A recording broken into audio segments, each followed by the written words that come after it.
I'm live. Crikey. I've spent ages trying to get this right. It says I'm working now. Crikey. I'm hopeless. I really am. I just don't know what I'm doing half of the time. It's been old and senile. You end up talking to yourself, and I'm about as technical as, I don't know, a bag of salt. I'm just absolutely hopeless. I was just spent ages trying to get live set up, and I don't know what I'm doing. But apparently, I'm. It's working now. Apparently, so I'm just babbling away, and somebody can just hopefully be there listening to me, or perhaps they won't be. I don't know. But anyhow, I'm here talking, and I thought I'd just come on and try and see what happens. And I'm quite happy to talk about anything. It doesn't have to be strictly, about films or whatever. It can be about anything you want. Talk about nostalgic stuff.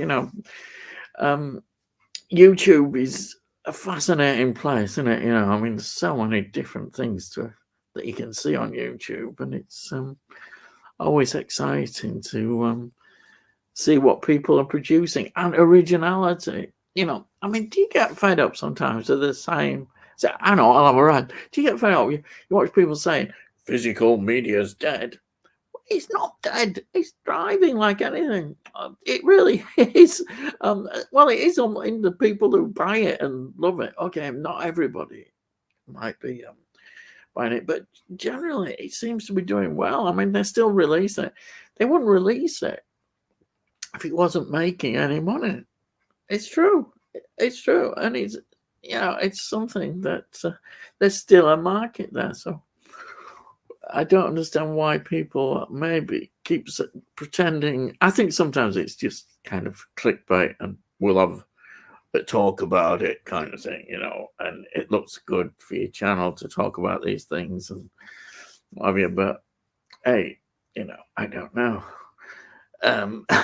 Yeah, um, really, I really don't know. It's just me talking about how things used to be. Maybe probably people get fed up with that.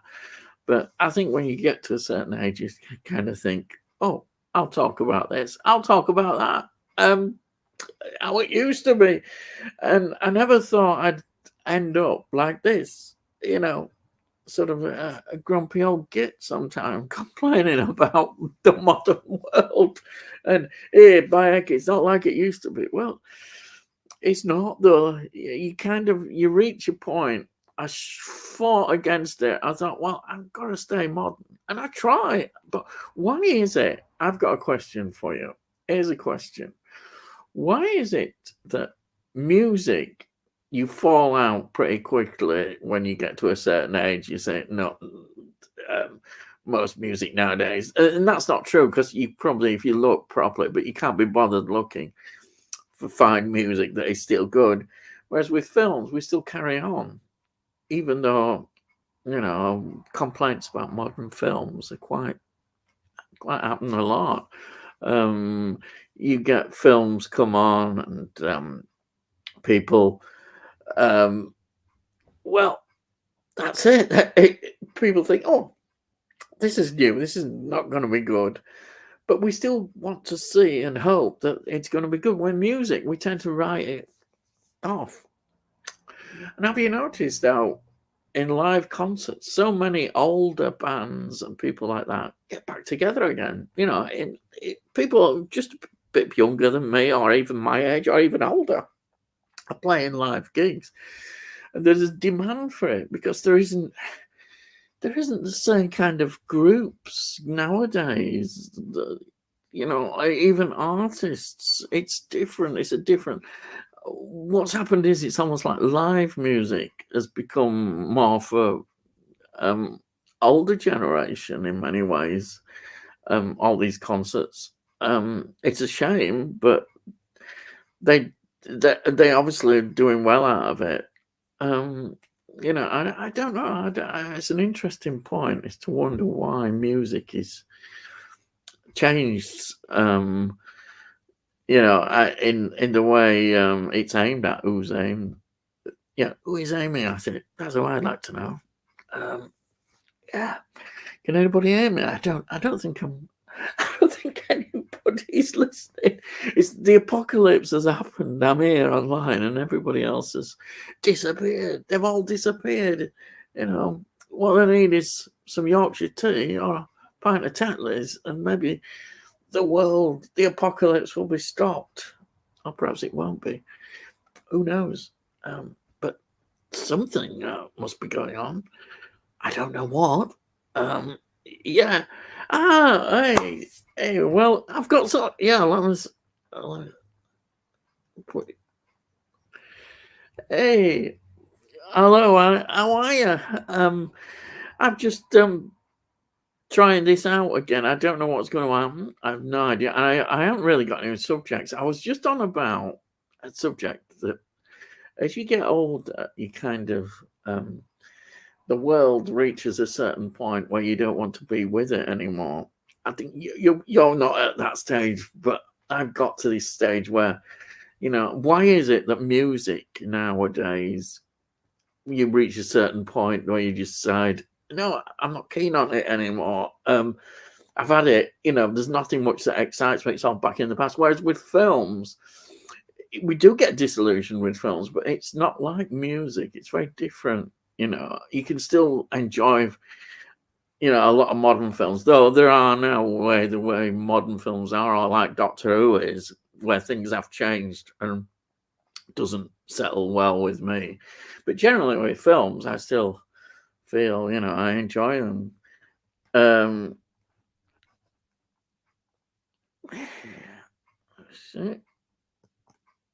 Yeah, I've got that. Yeah, music in the 90s was amazing. Yeah, I think music for me is anything up to I could go even back to 1950s and enjoy a lot of that music.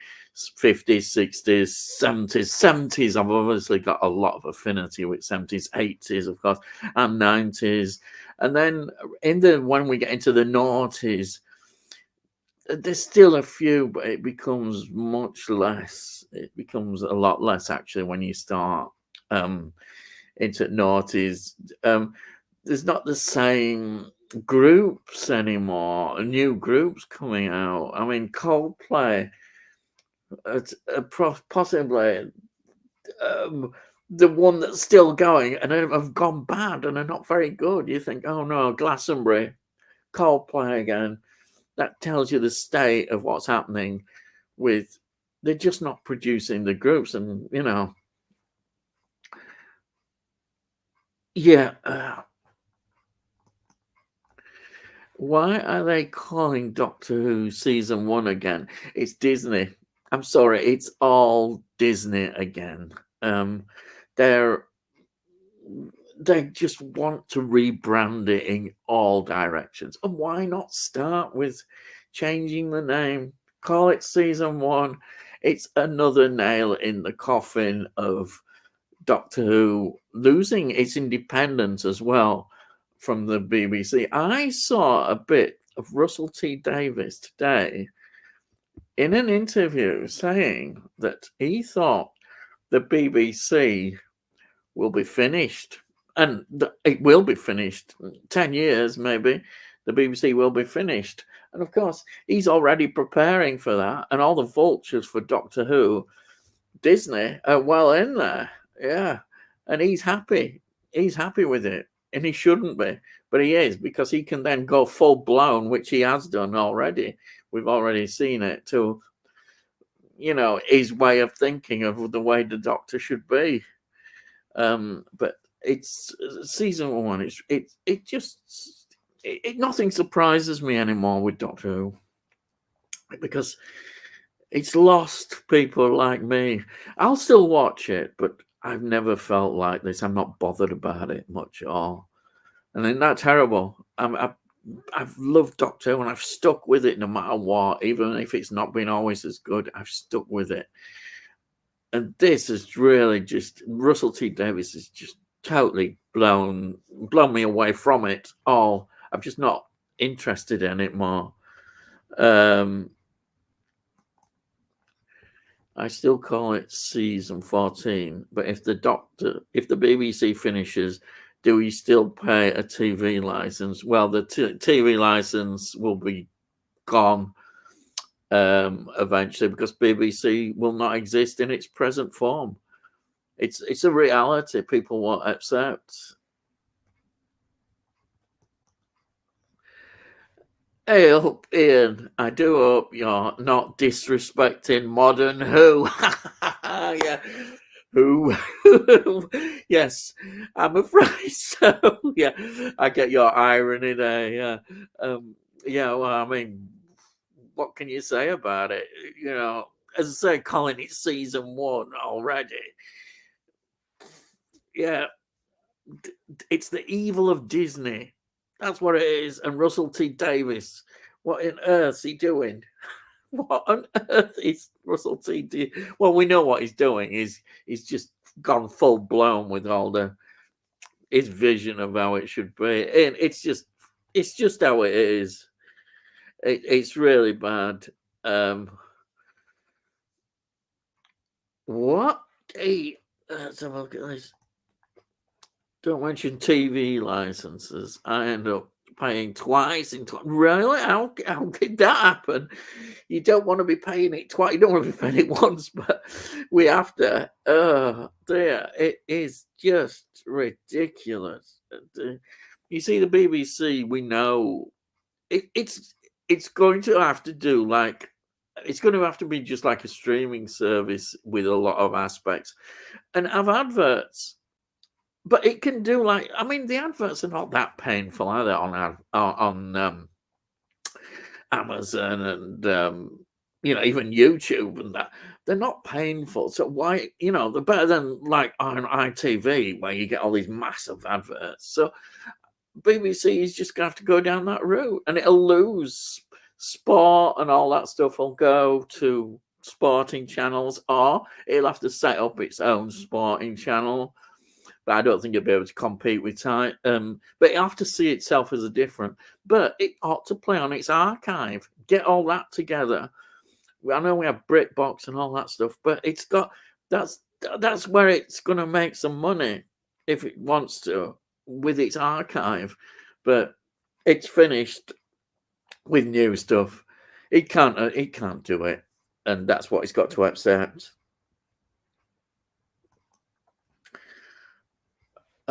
Physical Meaning Live. I watched the new Doctor Who and didn't enjoy it. There's no spark there, and the Doctor's wording now. Yeah, I don't like it.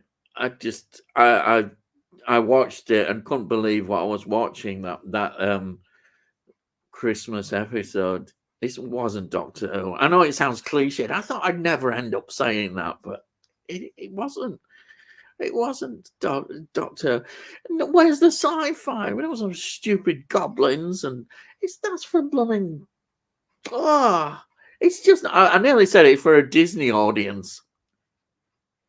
There you are, and I reckon. I may not watch it. Well, I'll try and watch it, the new thing, but I'm not expecting anything.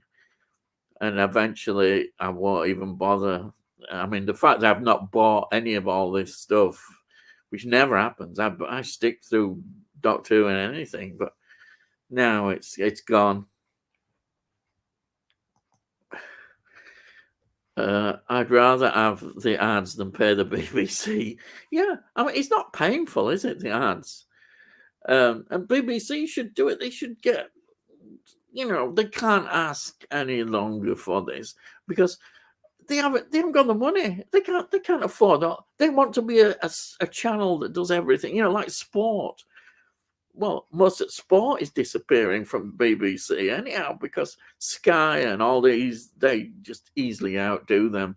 But the ITV they have their adverts and BBC could just have to have adverts, but they don't have to have like ITV. They just say do it like Amazon and YouTube and all that. Tony says, it was the first time I paid online for it. Obviously, something went wrong with the payment, and they steadfastly maintained I hadn't paid. Even though the money had left my account, I ignored several. Yeah. That is so, well, it's typical, isn't it? It makes people think, well, I'm not going to bother paying it. They're just going to totally ignore them. They messed it up. And, you know, I don't know what to say, but they're just, it's how they are. They don't know what they're doing.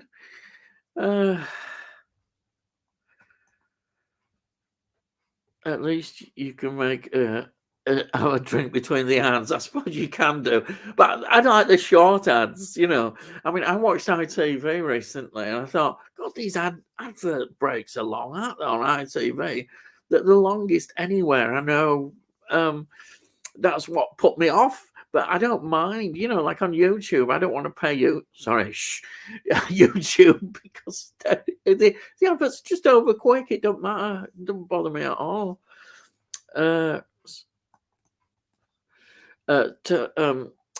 Tony continued, remind us until they threatened bailiffs and paid again. Yes, robbers, but what can you expect from anything remotely connected with this government? Exactly. This government don't know what they're doing either.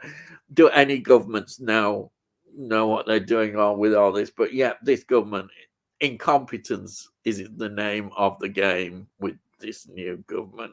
Well, not new, old government, overdue, and I don't know what's going to happen. It's just. But the BBC is definitely on the way out. I mean, no government is just going to justify giving them the money. And they haven't got the money. They're going to be closing more services down. I mean, they're already going to close BBC 4 down. I'd rather them close BBC 3 down, because BBC 4 at least have these archive channels, but apparently it's going, isn't it? BBC 4. Why on earth? I don't know. But there, if that's going, I mean, what are you going to watch on BBC? Not much at all. It's just right. So, yeah, I don't mind paying BBC if we had a better Doctor Who. Well, I'm sorry, but it's not going to happen. I know what you mean, but it's not going to happen. The BBC will have to let go of Doctor Who in the end. They will. Then, no matter what they say, they may think they can do it, and Disney are all prepared and ready. Mind you, they may have ruined the ratings so bad by then that nobody will be watching it anyhow. He says, I can agree with you there, Tony. Yeah, I know. I don't want to bring politics into it, but really the future doesn't look great. Quite glad I'm not just starting life in some respects. No, I know. In fact, the way the world is today and way everything is, I think it makes me even more nostalgic. I don't want to be bothered. I'd rather be watching Hammer films, or I'd rather be watching anything, or listening to music I watch old TV programs, music and films and all that. That's all I'm bothered about. You know, I'm thinking, well, with my health as well, you know, I'm just going to sit and enjoy. That's all I can do. You know, I know things are not that. You know, in 10 years, who knows what? My diabetes might be even worse. I might not be able to walk very well. I can't walk that well now. Always. Sometimes I can, sometimes I can't. But, you know, who knows? It could be just so much worse. So I've got to not think about the world. The only thing I worry about is my son. You know, he's in this world. What's he going to do? But we've talked about it as well. And that's how you have to look at it. Hello, Richard Brown. Russell T Davies has gone mad, unfortunately. He has. The power has gone to his head. He thinks he can do anything now. And he was the savior of Doctor Who, he thought, and everybody will love it. But he's come back and he's going to be the killer of Doctor Who. Are just totally. Oh, it's awful what's happened. I feel so bad about with Doctor Who because I've followed it since I was 5 years old. You know, I've watched Doctor William Hartnell and then look what we've reduced to now. That's an Richard Brown. Sorry about this. Physical Media Life. Hello.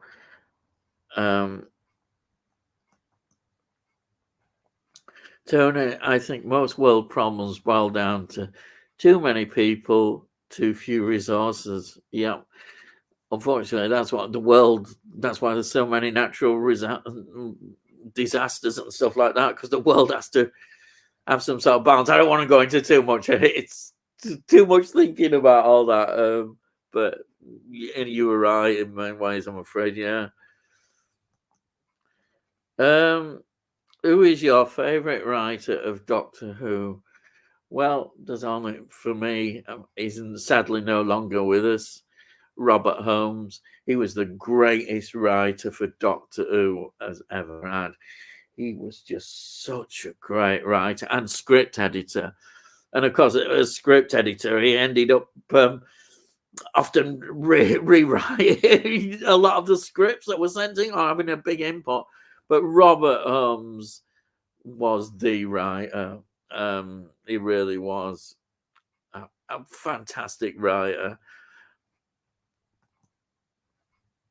Yes, Ian, if you have children, there must be a worry. I don't have any, so not anything I need to worry about. You're right, Tony. Do you know, my son thinks exactly that. He said he won't bring children into the world. He don't want to do that because of what? You can see he doesn't want that. I understand him totally.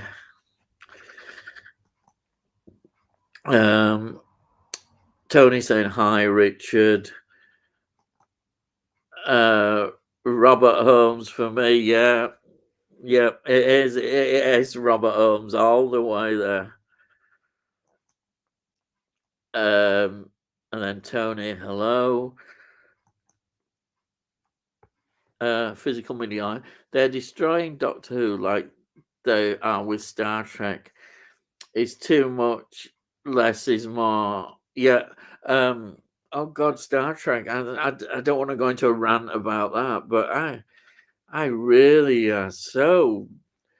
I was thinking of the other day, Star Trek seemed to have stopped with Enterprise was the last Star Trek series, which unfortunately got cancelled because of ratings. But Discovery, the first season was so bad with what they do with the Klingons. It was unwatchable nearly. But I still carried on. And yeah, the second season improved with Captain Pike and all that. And then the third season, yeah, but it's just not the same. It doesn't feel very good. And this new the ones with Captain Pike now, the new series, what we've had two. I mean, for goodness sake, the second season had a musical. Okay, shows in the past have had the musicals. I never thought Star Trek would do that. A musical in Star Trek series. Oh boy, what have they done to Star Trek? Get back to basics, get back to sci-fi, get back to proper storytelling. Get like the Orville was. The Orville was what Star Trek should have been. What a great series the Orville was, and the Rhine, proper sci-fi.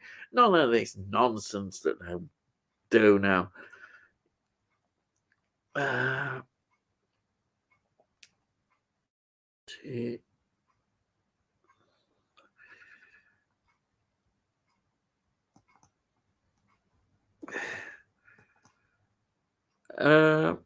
Been watching Star Trek on DVD, really enjoying it. What Star Trek is, well, look here, for me, the Next Generation, the original series. I love the original series. It's just my Star Trek. But I really enjoyed Deep Space Nine, fantastic series. Voyager was enjoyable. Enterprise was enjoyable, and that's it. Yes.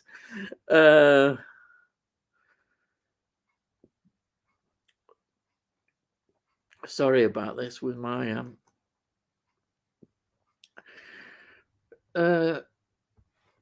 Richard Brown. I've been watching it since I was young. What is your favorite series? Mine is Next Generation. Well, yeah. Ian knows which area of who I like best. Yes, you like John Pertwee, the best for you. For me, it's all good. I think the last great Doctor. I'm going to be controversial. Classic Who, the last great Doctor was, of course, Paul McGann. I'll say as the 8th Doctor. I would love to have seen more, but if we count into new, mine's Christopher Eccleston. I mean, I enjoyed. Everybody really loves David Tennant, but for me, Eccleston was always the best. And then it's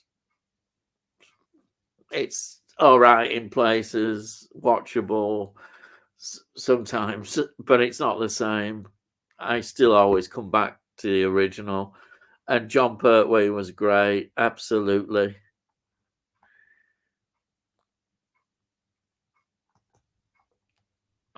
Physical classic Trek for me, yeah. Classic Trek is brilliant. Enterprise was also filmed at the same time the Twin Towers went down. Yes, they did. That third season was like about the Xindi one was going back, getting revenge, which came from that after what happened in the storyline. Yeah. Oh yeah. Musical Star Trek. What? Yes. That awful episode. Sorry, hello, Johnny. Yeah, Johnny, welcome. That was I just can't believe that episode. It just sort of summed up modern Star Trek. It really did. It's just, oh, please, no. Richard Brown. I love the original series, especially Kirk's double episode. Oh, there's so many great episodes. Johnny says, William Shatner will be at cons where I live, but I'm not desperate to meet him. Well, I bet he's expensive. I bet he's extremely expensive to meet. I can imagine. The Menagerie, of course. Yeah, the original pilot. Well, yeah, of course, it's the original pilot, and they re-put it into that episode where we got the Captain Pike one, didn't they? Yeah. And then Tony says, can't seem to get into a new Trek. Gave up on Discovery through season 4. You got as far as that. I got to season 3. I've even bought season 3, but I don't know. I just couldn't. Yeah, Strange New World with Pike. Everybody went mad about it and saying, "Oh, fantastic!" And it was okay, but it still didn't feel right to me. And as I say, a musical episode in the second season. I've not even watched any episodes in the second season. When I heard that, I thought, "Oh no, what have they done?" What on earth? I mean, okay, there has been music. Buffy had musical episodes. Xena, do you remember Xena, the warrior? Oh, she was great. But they had musical episodes. It's funny, I didn't bother about that. But this Star Trek, what on earth has happened? I saw Voyager intro in 4K. It looked amazing. I bet it did. Um, yeah. Uh, Will we ever get them on Blu-ray? I don't know. Deep Space Nine for me, I'd love to see on Blu-ray, but it hasn't happened apparently because there's a lot of problems in transfers and it's expensive, and the next generation didn't sell as well as it should have done. There's all sorts of problems, but it would be nice to see. It really will.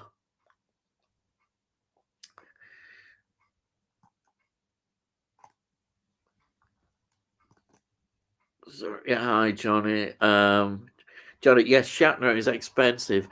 I hear mixed stories of how he treats the fans. Yeah, I've heard about Taki is nicer. He can be well. Is William Shatner is in his what is his 90s now.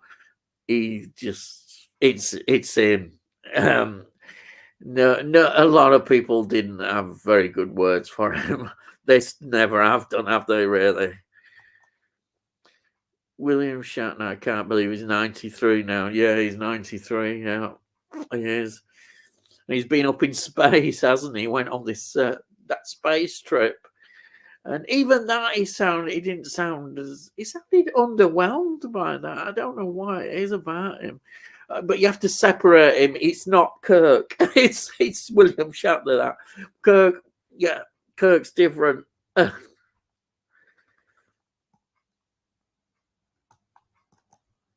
So I watched the musical episode. I was really bored, but I suffered through it. God, you actually watched it. Oh my!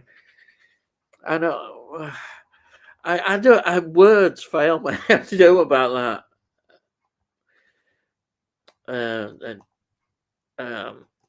sorry about this. I'm Physical Media Life, and Tony, are you interested in any of the new Tygon collection from 88 films, Ian? Um, is that the Witchfinder General re-release and the Blood of Satan's Claw? I didn't buy the. I haven't bought the Witchfinder General, which I absolutely love because I've got a really good special Blu-ray edition. I think it is in 4K, so I haven't leapt at buying that. The other one I should probably get because I've only got on DVD. Is that what you mean? I think that might be what you mean. Yeah, definitely. They've just come out, haven't they, this week? They do look good. Yeah. I picked up Boston Legal like William Shatner in that, as you see a few Trekkies in that too. Yeah, I'm sure there is. Yeah, Arrow Films have a sale on. Well, that's always worth looking at. I've had some good stuff from that from Arrow sale. I'll have another look. Though, I'll see. Yeah. There's so many good things. Which one I'm done so just out now. That's right. Yeah, I thought there were. Out of the two films, I still put Witchfinder General better. Because Witchfinder General, what I liked about Witchfinder General is that the director, the legendary Michael Reeves, only made 3 films. That was his last film.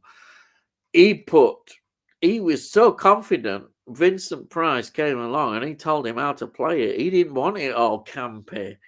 I don't think Vincent Price at first was pleased about that, but afterwards he said yes, he was right. He respected exactly what he said. He didn't want one of these campy performances, and it works well. It was spot on, and it's a great film. It is. I'm not going to be one of those who's going to start nitpicking about it because about the historical accuracy. It doesn't matter. And I love Patrick Wyman playing Cromwell as well. I mean, what now the other one, Blood and Satan's Claw, is good. I think it is good. It's got a lot for it, but there are. I don't think it's. I don't know about it. There's bits of it. Is, is it Patrick Wymark in that? Because his character, he appears in the film and then he disappears out of film and then he comes back near the end. He's out. He's not in it a great deal, and his effect on the film, I don't know. There are bits with it. It was okay. I enjoy it, but I wouldn't rave over it quite as much as some people do. If you ask me, they say, "Oh, it's folk horror." Well, there's only one folk horror film, isn't there? Well, no, there isn't. There's a few, I would say, but The Wicker Man obviously stands out. And to compare it with Wicker Man, hey, and for me, Midsommar as well. I absolutely love that. But yeah, it's a good film. I still might upgrade. I don't know yet. I'm on the 9th Carry On film, as you inspired me to watch them. And Sid James is my favourite. Wow, you're doing well. It's worth going through. A lot of them early black and white ones as well, I thought were really good. I really enjoyed them.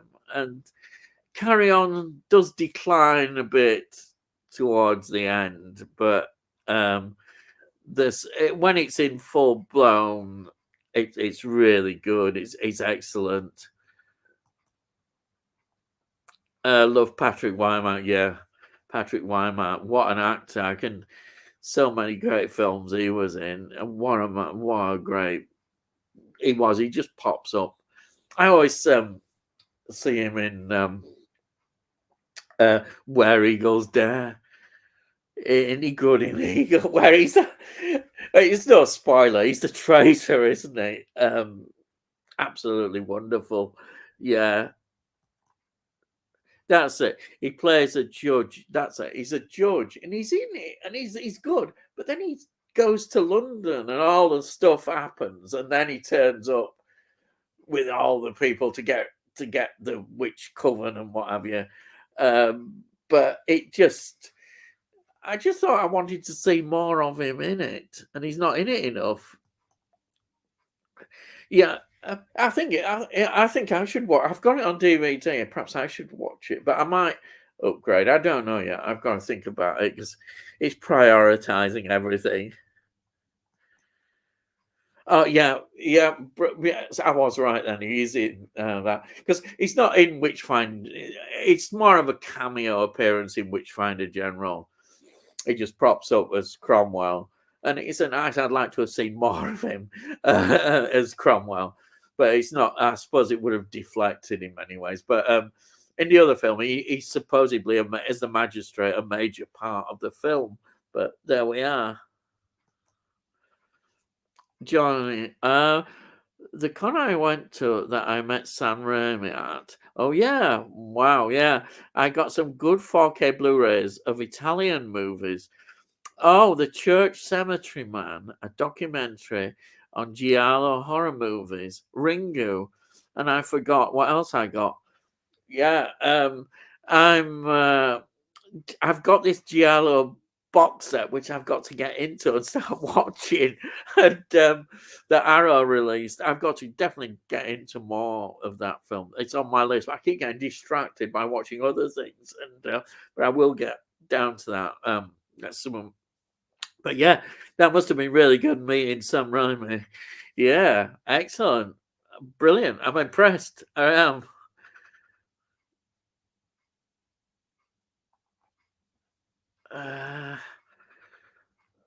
I love Carry On in black and white. It's so relaxing. It is. It's funny. It's great. And of course, I love Carry On Sergeant because we've got William Hartnell in it. Yeah. Love Italian films, giallo and police thrillers. Oh, I know, Tony, you're really into your giallo and police thrillers, of course, as well. Yeah.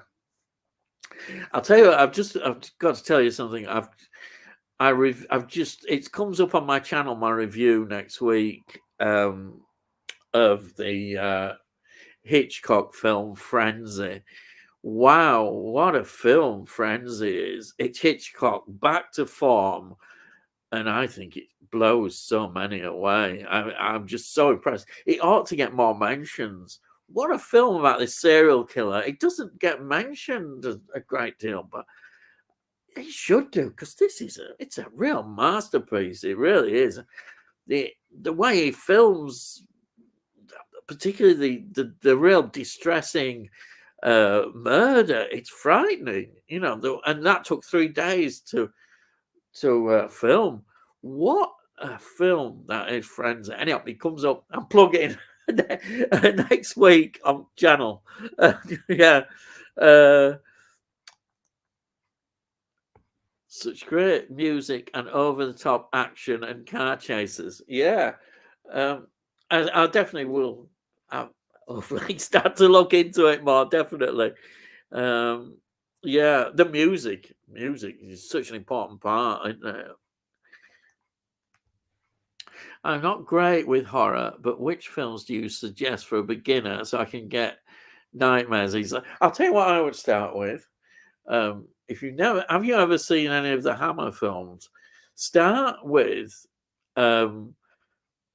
Dracula and Curse of Frankenstein. See what you think of them. If you haven't seen, they of course are influenced by the original 1930s Universal horror films. But if you want to get into sort of a more, a British viewpoint of how to make brilliant films which influenced a whole generation of horror directors, they really were, because they're Technicolor films that really stood out then. Start with Hammer films, follow the Hammer films, and then Hammer developed all the things they did, like The Mummy, and they then branched out into all these other areas and continued. There's a whole series of Dracula films that go right through into the 70s, and the Frankenstein ones. Peter Cushing, what an actor. Just watch Peter Cushing, and Christopher Lee, of course, but Peter Cushing, what an actor. Honestly, he is wonderful. He's in so many different things. What an actor. So I would start with Hammer films. Definitely. Yeah. The Dracula and Frankenstein ones. Howdy, Ian. Oh, yeah, well, I'm fine. How are you? Hope you're doing well. And yeah, hope everything's good, going great. Yeah, and I bet you're really pleased with your portable TV, where you can now play your VHS. Who would have imagined that you'd find one so cheap for a fiver? Blooming heck, that is. It's all because people were chucking them away. Probably they weren't worth anything, and like everything, like all the VHS tapes, they've all gone back up again. Yeah, it's amazing. Evening, Michael, and hey, Tommy. The Church. Oh, The Church is one of my favorites. I think The Church, I would put, I would rate it so high. What a film! Anybody who hasn't seen The Church should see The Church. It's just beautiful. The music, the cinematography, everything about The Church, and it's just a fantastic film. It really is. I rate it as, it's not, obviously Suspiria is the film in Italian horror, but The Church stands out so highly for me. It's a great film. So I'm getting into Italian crime and westerns. Always love giallos. Yeah, worth doing. Johnny, yes, meeting Sam Raimi was awesome. I bet it was. Yeah, fantastic. Yeah, it really is.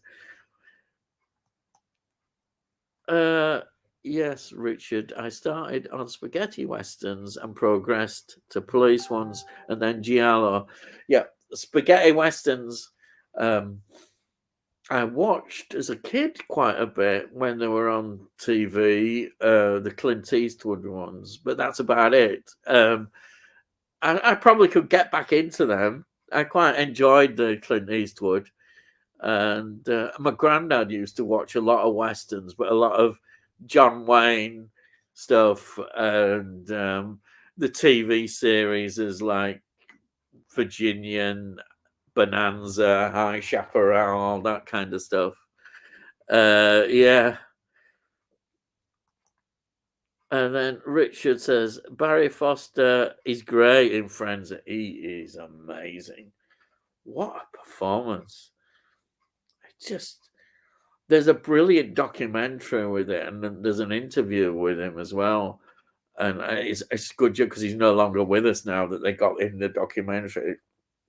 It's amazing because he was well known in British TV as this detective Van der Valk, but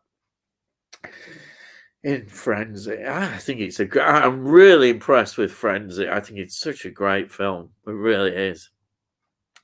In fact, for me, it's up there with Hitchcock's great films, as well as out just looking outside. Psycho to me is always there. Birds and Vertigo, and now Frenzy. Absolutely adored Frenzy. Do you prefer classic horror or modern horror? Do you know? I I suppose I have to say classic horror, but that's not true because I'm still. What I like about horror is that it's an area that can still be very creative, and it's got independent. It can be very independent. It's not bound by a lot of studio control or things like that. There's a lot of great independent films that have come out. Not everybody would agree with me, though. I think people find it a bit. I don't know. There are problems, but I like horror. I like all. It's right from. I basically like all the films are horror throughout the eras. 30s, 40s. Even there's some great 40s films like Cat People and all that. There's a certain great lot, and in the 50s, of course, we get great horror as well as the sci-fi. Of course, sci-fi's moving with that. 60s. So I could go on. Each era, you could probably pick out some great films right through. Yeah. So I've been impressed throughout. It's not everybody's cup of tea, I know. I know more people might prefer classic horror if you're of a certain age, maybe. Like my age might be more inclined to that. But I personally I enjoy a lot of modern horror as well. Really, as I said, Midsummer, for instance, what a film. That's more modern, up to date one. I suppose it isn't now as modern, but it was. I think it's about 2016, something like that. Is it? I love that. I thought it was fantastic. Really, Hereditary. I like that. All these are good modern. They seem imaginative and really interesting. Friends is my favorite Hitchcock. Only seen it on DVD. I recently got it a Blu-ray, but not seen it yet. Love how it's set in the UK for a change. Yeah, I agree. I didn't realize as well that Hitchcock, as a child, was his father was worked in Covent Garden, so he knew Covent Garden. And when they went there and that, and it's great. He loved it. It was a real return. Of course, I didn't realize it was his penultimate film. He only made one more before he died. So that is such a great film. I was so impressed, and I can see me watching it again and again more. It just stands out. Absolutely wonderful film.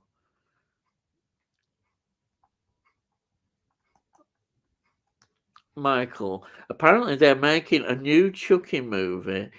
It's in early development. Now that would be interesting. Chucky, they've got the TV series. which has had 2 seasons. I'll be honest, I've not actually seen the TV series. I wasn't sure about it. Chucky has been overshadowed, I think, by Megan. Okay, slightly different, but Megan is the new one, I think. You see, Megan's a modern film, and I think Megan is absolutely. I highly recommend Megan. Wow, Megan is just spot on. There's definitely going to be a sequel. They add to that. But Chucky, I like the earlier Chucky. I think I've got the first 3 Chucky films, and I quite like them. I do. The first one especially is really good, and I enjoyed it. But it doesn't surprise me that they would try to cash in.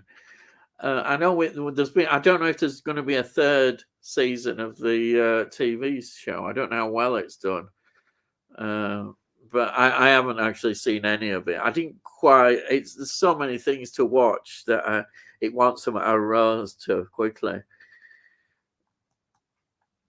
Tony, Friends is my favorite Hitchcock. Only seen it on DVD.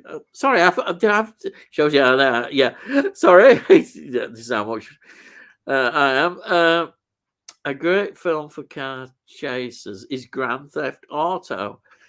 Oh, that's based on some game. I don't know much about games. Any gamers will probably know more about it than me. I vaguely remember. I think my son, was into Grand Theft Auto. I vaguely, but it's honestly, when it comes to games, yes.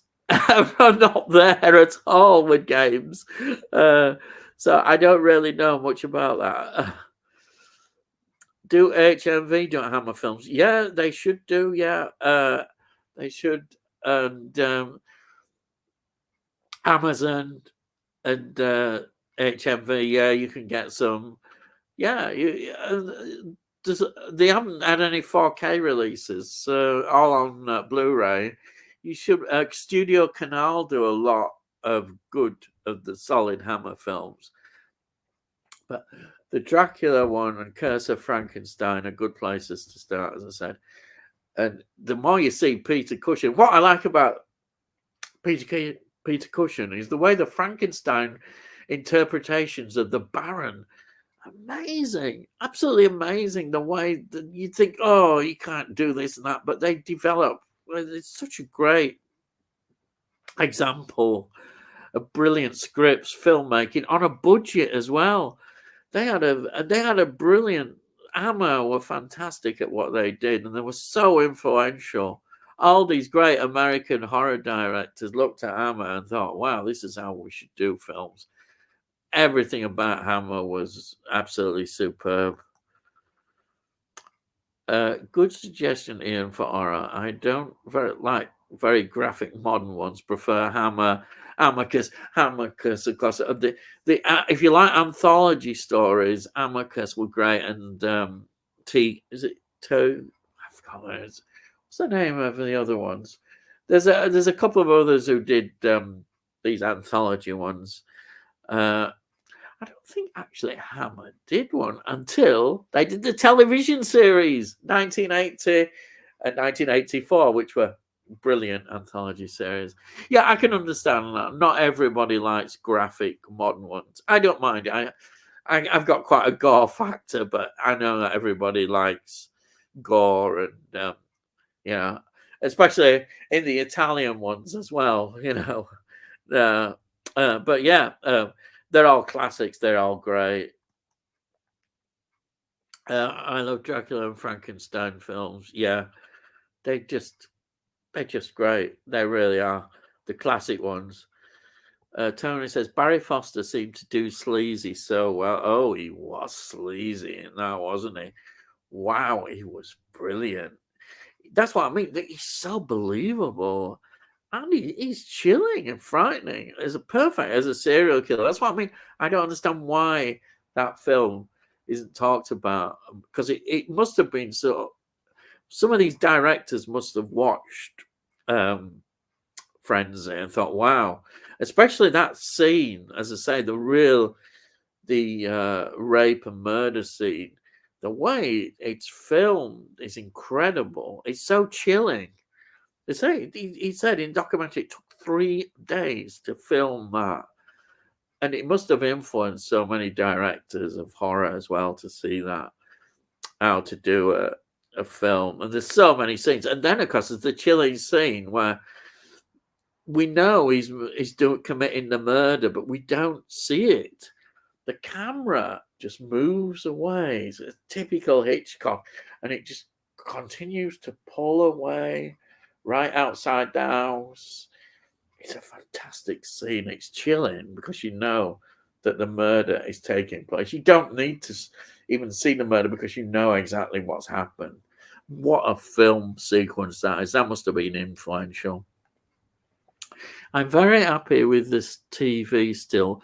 No clue where I'm going to put the plumbing thing. Yeah, I'm sure you were over the top. I could see how happy you were with it. It was a great thing, but it's an antique, a retro antique, you could say now.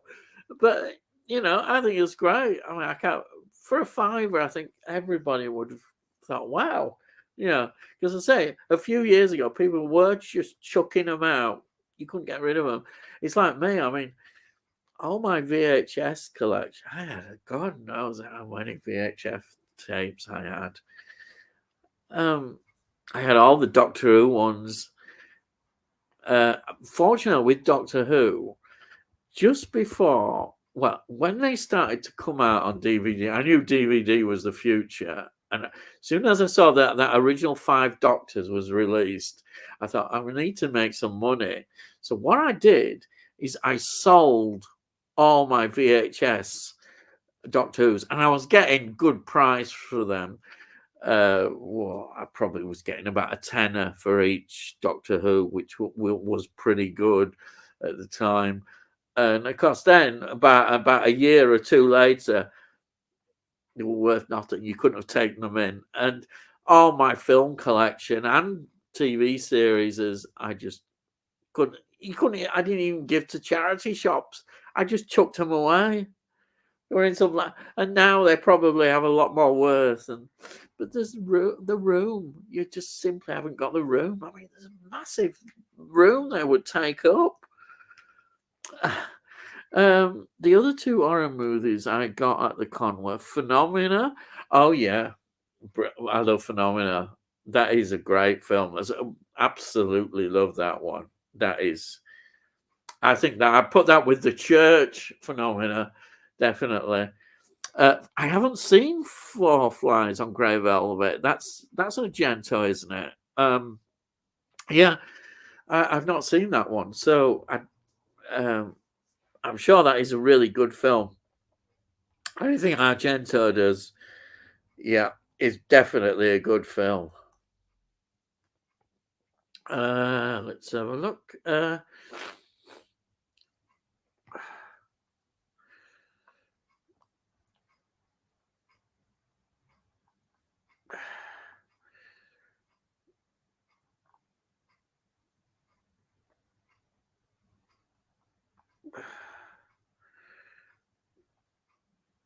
Sorry, I'm a bit slow on this. Yeah. Here we are. I've caught up now. Right. What do you think about the Saw films? I like the Saw films, but I'm going to be honest, they're not to everybody's taste. I think they did go off a bit.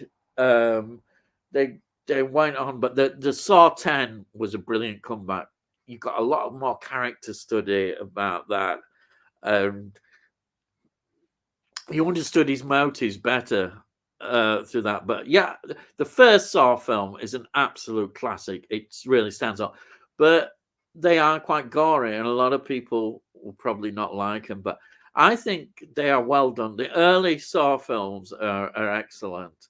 It did, I think, probably go off a bit, but it's come back because Saw 10, which is set between Saw 1 and 2, was a great film. It was one of my favourites of last year. but I didn't believe it would be. But yeah, it's if you don't like gory stuff, you might find it too disturbing.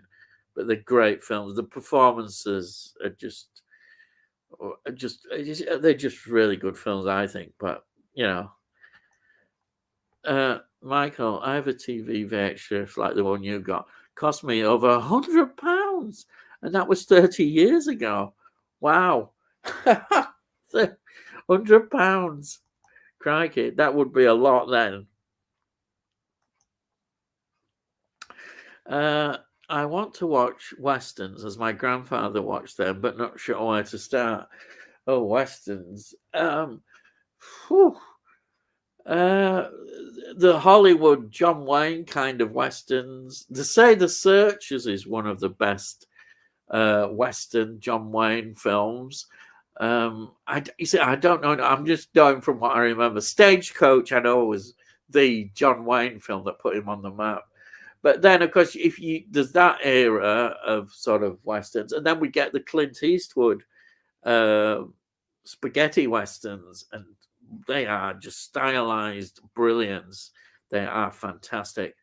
But there's a lot of even modern, up to date ones. There's been more recent times westerns have never quite gone out of fashion. They seem to do, but they've still been around. And there's things like Dances with Wolves, which is a great film. It really is. Dances with Wolves, just Kevin Costner. That's what I was trying to think. Brilliant film. Tombstone, I know, is quite a good one as well, a modern one. There are a lot more. I'm not an expert on them, but just do a bit of looking around about the top westerns, Google, and I'm sure you'll find some really good ones. Tell me, my dad loved. Yeah, my granddad did it. My dad was on war films. My granddad, he was on westerns. Yeah. Tony, one good thing about my VHS TV is I can finally watch The Trial of Time Lord on VHF. Yes. Yeah. You know what? Trial of the Time Lord, it gets a lot of flack. The more you watch it, it's not that bad, really.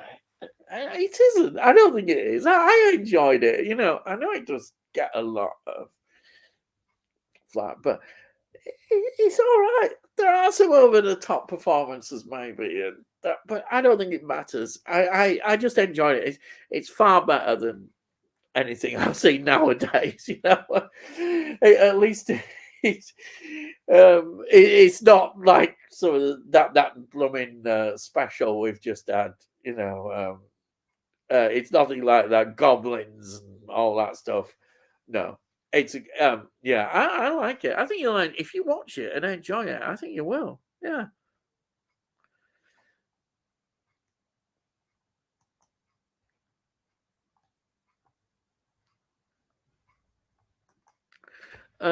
Tony, that's another series I need to watch. Vandervalk. Managed to pick up on the network set when they went bust. Now I remember Vandervalk. My mum used to love it, and they used to sit around watching it. Set in Amsterdam, wasn't it? Yeah, it was very popular. It did well. I'm looking for mint unboxed Samsung VHS player. Well, I don't know. I bet now the prices have probably gone up massively. I don't know. I haven't really. It's not something I would go back into because I just haven't got the room. And for me, though VHS is nice now when we look at it nostalgically, I was all DVD. That's why I would never get rid of my DVD. DVDs were like the greatest invention ever. I mean, I remember I bought things like Buffy the Vampire Slayer on VHS, and I was continually taking it back because the quality was terrible. And then DVDs came along. I thought, wow, I haven't got any of those problems. And so the thing was, the quality of the tapes went down. The later tapes really went down badly, I think, the more the mass produced them. and they weren't very good. But I enjoyed, definitely enjoyed seeing, um, at the time the VHS were great, but so as soon as I saw my first DVD copy, the first DVD films I got Dune, which has always been a favorite in 1984. I remember getting the Five Doctors. I got that. That was an early release. And then Best of Monty Python. I remember getting that.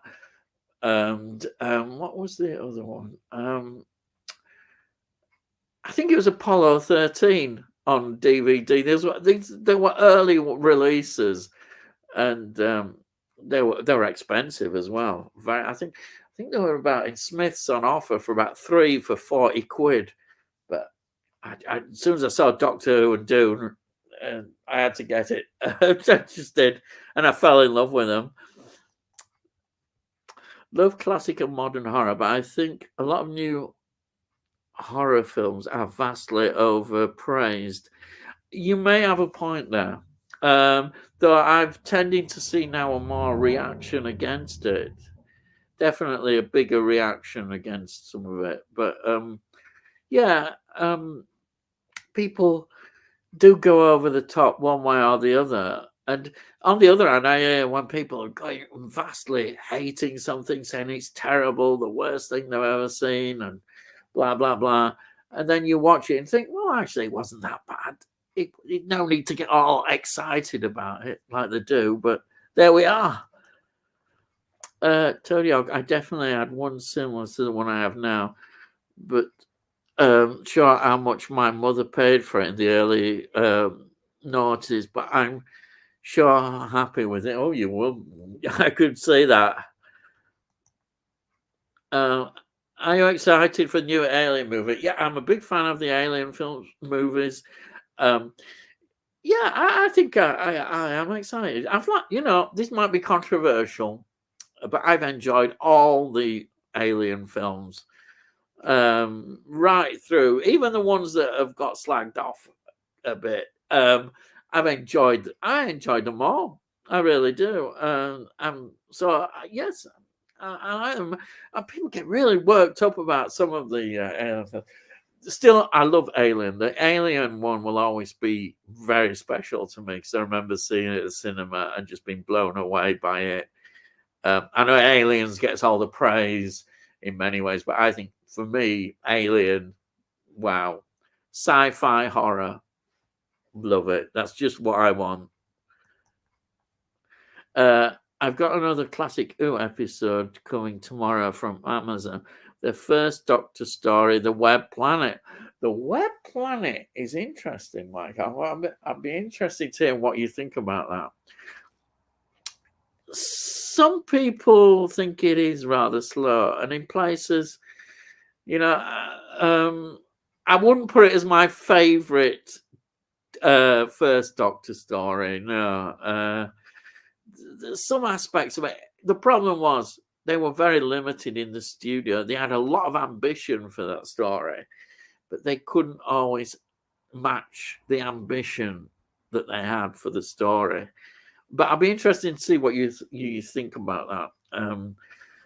Definitely. But I will be reviewing all them, but I don't know when, because I'm reviewing all the third and fourth Doctor Who stories. Then I'll probably go back to start reviewing first and second Doctors. I might do like I do alternate weeks.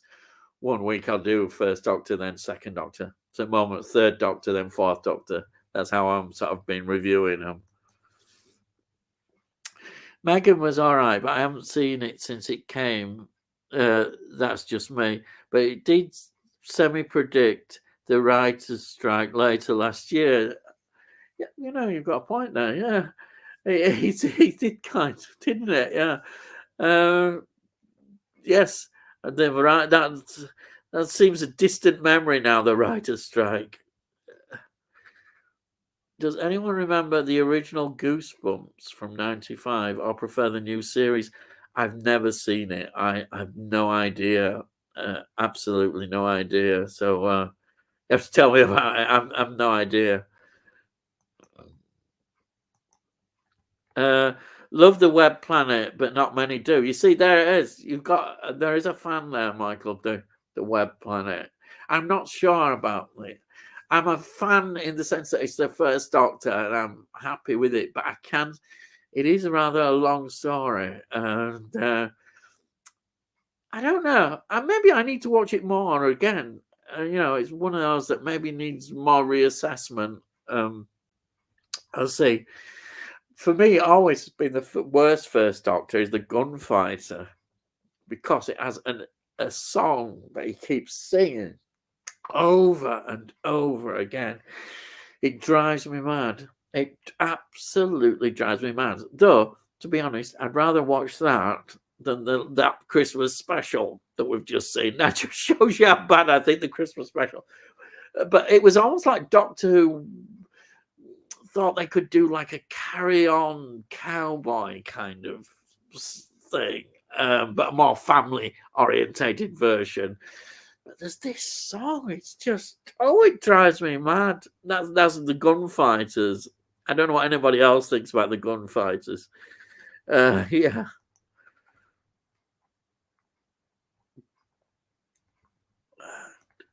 Then we've got the Grand Theft Auto film. Is from 1977. Stars Ron Howard. Oh, I don't know anything about it. I'm sorry. Absolutely know nothing. eBay should be good for Hammer if you don't mind secondhand. Yeah, you could pick up probably some nice cheap ones, good quality secondhands. Yeah. It depends, Some of them new ones are reasonably priced. I think around about $10.99. Don't quote me; they may have gone back up, but yeah, you can just something like Music Magpie could probably do quite a few cheap ones. Thanks, Tony. I buy from eBay often, and CX. I forgot about them. Yeah, though sometimes they're expensive, more. Hiya, David. I'm fine. Yeah, I'm doing fine. I'm just decided to do this. Yeah. Right. Next one.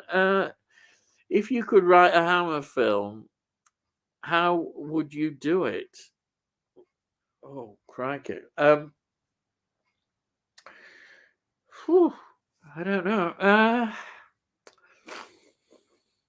I think if you're going to do a Hammer film nowadays, you have to be more in line with. You could still keep the gothic feel, I think. You see, you wouldn't do the classic monster unless there's any neglected ones. Maybe a werewolf movie. That would be an interesting one. There isn't. You see, the problem is American Werewolf of London, and that's it. It sort of ends there. But we've had like Dog Soldiers. There are still maybe room for the werewolf story. Oh, Werewoman. Yes. Yeah. There may be room there for that. Or we could have like colonies of werewolves. I think there might be, yeah, colonies of werewolves. We could try and get a sort of. It would be interesting to do it in a historical setting, yeah. Rather than like the post-apocalyptic settings. Let's do some historical ones. That's maybe how I would look at it. That's only just offhand. I don't know. What do you think of Space 1999 season 2? I enjoyed it. There's some great guest stars in it. Okay, a lot of people prefer the first season. They say it's. I don't know. I like it both. I honestly, I think they're great. I love them. I know that people have. They say there's weaknesses in the second season and the way it was aimed, the Americanization of it, as they would see it. I liked it. I think that's just my opinion. But yeah, I enjoyed that. Hello, David. And the V8 shop I go to has thousands of tapes of TV shows and movies, LPs, tapes, and more. Wow, yeah, that must be you must love it there. Then it must be like an Aladdin's cave.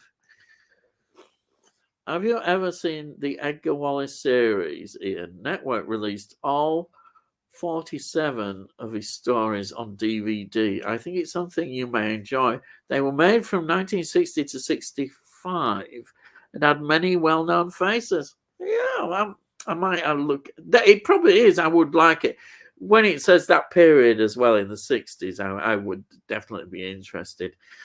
I suspect that's probably quite expensive or hard to get hold of Network, or increasingly.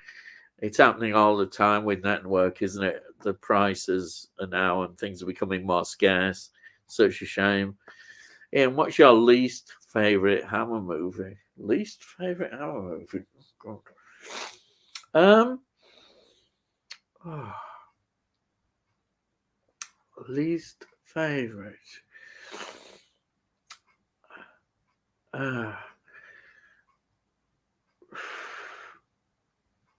You see, I could say that very last Dracula one that follows the one that I really love, Dracula AD 1972. The one afterwards, it just feels like it's the last, and it was the last Dracula film. It's almost like they'd run out of ideas. Christopher Lee had sort of given up it. They tried to be more continuous. It worked. What had worked well in the AD 1972 one didn't work in that last one. I don't think in the same way. So I'll say that one. Because I think the Frankenstein ones didn't hardly had any weak ones at all. And the very last Frankenstein one, Frankenstein Goes to Hell, I think that's it. It's or the Monster from Hell or something. That one it's fantastic. Absolutely love that very last one, which is directed by Terence Fisher as well, which was very fitting. Yeah, I would say that.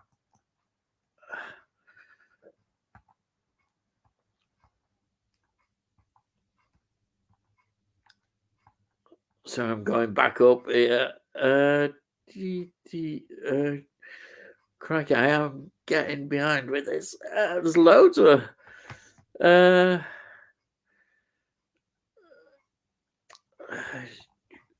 Sorry about this.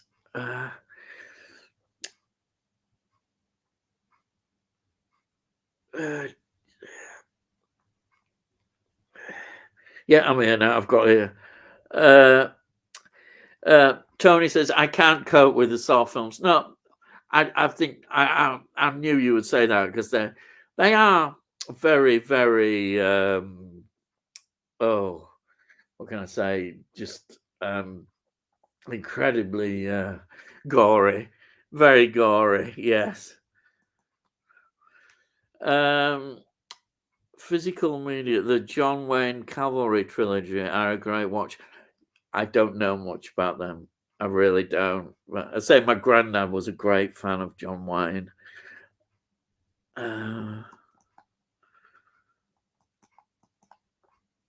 Fort Apache, Rio Grande, she wore yellow. Now I've heard those titles.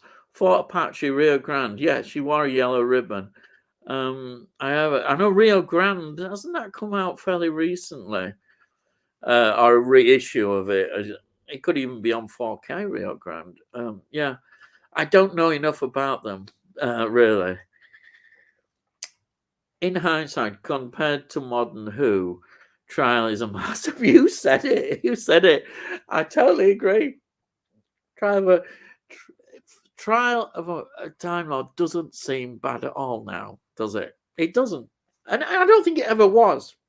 I think it got a bit of an unfair press, really. It did. There's some great stuff in there. Some great, really. Very much so. Ian, did you like Sylvester McCoy's first season as the Doctor? I think if you're honest, it's okay, but it's not brilliant. I'd rather watch it than some of this modern stuff. But yeah, they were some not very good stories, really. But it really picked up, didn't it, after that? In a big, massive way. I think Ace obviously was a major component of that. But yeah, it's not brilliant, I don't think. Yeah, it perhaps is one of the worst of classic Ooze seasons. Yeah, I think possibly, dare I say that. But even that, you see, I could probably find some things in it that are okay. The one thing that frightened me as a child was Ken Dodd. So when I saw Ken Dodd appear in Doctor Who, I was, no, not Ken Dodd. Oh, God, he used to frighten me as a child. And then I couldn't, it was great when he got killed off. I absolutely love that. That was the best part in season one for Sylvester McCoy's first season. Yeah. But yeah, I think generally it's not a brilliant one. All right, next one. Oh, hello. Hey, Ian, how are you? And thanks for all you do. Yeah, well, thank you. I did actually invite you on. I sent you a message. But I'm not 100% sure how I actually get you on here. I'm not yeah, I wanted to get you on, but you'll have to tell me a bit more. Anyhow, I'll carry on going through these, but I'm not sure. I know you send a link. I don't know where the link is. Anyhow, my first Doctor Who DV was Spearhead from Space. Yes, I think I said mine was that Five Doctors release. It was an edited one. It was one of the very first DVDs the BBC released. That was my first one. And then the next one I got, and I was so excited, was the Robots of Death. That came out, and I absolutely couldn't stop playing it. And it happens to be my favorite stories. The extras were absolutely rubbish on it. There were in those days, but I was joy. What joy of getting the Robots of Death on DVD. If anything killed VHS, that did. Question Martian Chronicles. It's from Del Boy. When you think back at that series, what's your fondest memory of it? A specific scene, or the music, or a specific actor? Anything? Oh, you know what? I bought it. I haven't actually rewatched it because it's such a long time ago since I saw it. You know what struck me? What I really like, knowing that Roddy McDowall was in that. I was such a big fan of Roddy McDowall, and to find out that he was in that series, that really meant a lot to me. I did because you know when Planet of the Apes television series got cancelled, I was so upset, and I really was. And then to see him in this series, I know I don't know what year's Fright Night is. Of course, Fright Night is absolutely brilliant in Fright Night and Fright Night 2. But to see him in this series was absolutely fantastic. And yeah, I'm smiling now thinking about it. I had such a fond regard of Roddy McDowall. I really did. So it was really to see him there. And yeah, the music does stand out. That's something I do remember. And the music is just amazing music. I think those are the things. I can't wait to. I've been so busy doing some other things, but I will definitely be getting around to starting to watch it. Hopefully, very soon. Actually, yeah, definitely. But yeah, that's just my initial impression of why. I think my first Doctor Who VHS was Spearhead from Space, but so long ago I can hardly remember. Now, my first VHS Doctor Who was Revenge of the Cybermen. I remember that. It was in the edited form of the one. I saw it, I think it was it'd be about 20 quid. And they'd come down in price because I think they were even more expensive than that initially. I know there was the Brain of Morbius release, but it was an edited version. It wasn't very good. But yeah, that and Death to the Daleks were the first ones I got. So I think it was Revenge and then Death to the Daleks. Both edited brilliant. Absolutely loved getting them. I should have kept them, shouldn't I? Rather getting rid of them. But you can't keep everything. I want to get a VHS player as well. I still have a few films not released on the DVD. I have the Buffy collection, but it takes up space. Oh yeah, that was the thing. But as I said, the Buffy collection for me on VHS in many ways put a nail in its coffin because I was buying that. And I was so excited about it. I'd watch it, bring it up, and it was all over the place. The quality was really going down. They annoyed me to hell. And then on the horizon, I saw DVD. I saw one. It was in January 2000. And I said, I've got to have that. I've got to have DVD. As soon as I saw it, and I did, I started that. And I never bought any more VHS after that, after 2000. That was it. I just weren't interested in them. And it's ironic now they're all collectible and like antiques, but that's how it was for me. Yeah. Hi, are you all? Well, hopefully we're all right. Welcome, Danny. In the Gunfighters, the Doctor calls himself Dr. Caligari. Oh, do they? No, that's interesting. I know. I've talked about the Gunfighters a lot, about it not being one of my favourite episodes. If I can face watching that, it's the song. I've got to get past that song. I can't stand the song. But yeah, thank you for saying that. Ian, what do you think of last 3 episodes of The Prisoner? Were you disappointed? No. I know a lot of people, particularly that last episode and what happened, my parents were furious. Crikey. They were furious because we've been watching it. And they said, what's this? And apparently he had to leave the country, the reaction. People were really angry about it. I didn't mind it. Kind of a bit of me kind of laughed with him as well. I don't think people got it. The Prisoner is such a great series. I need to watch it even more. Than I haven't watched it. I haven't watched it actually recently, but when I first got it, I kept rewatched it a lot. But it was made newspaper headlines, as I remember at the time, and the complaints ITV had about it, but generally, I love The Prisoner. I really do. I absolutely thought it was so original, fantastic to actually put that on Prime TV. The nice thing about looking back at the early Doctor Who tapes on VHS is that they were so easy to see which ones are early, as they were photo front covers, not artwork. That's right. Yeah. The Revenge of the Cybermen was. Yeah. The artwork was really nice that they did, wasn't it? But we had the photo front covers. Yeah, and of course they were all joined together, weren't they? They weren't put into episode format.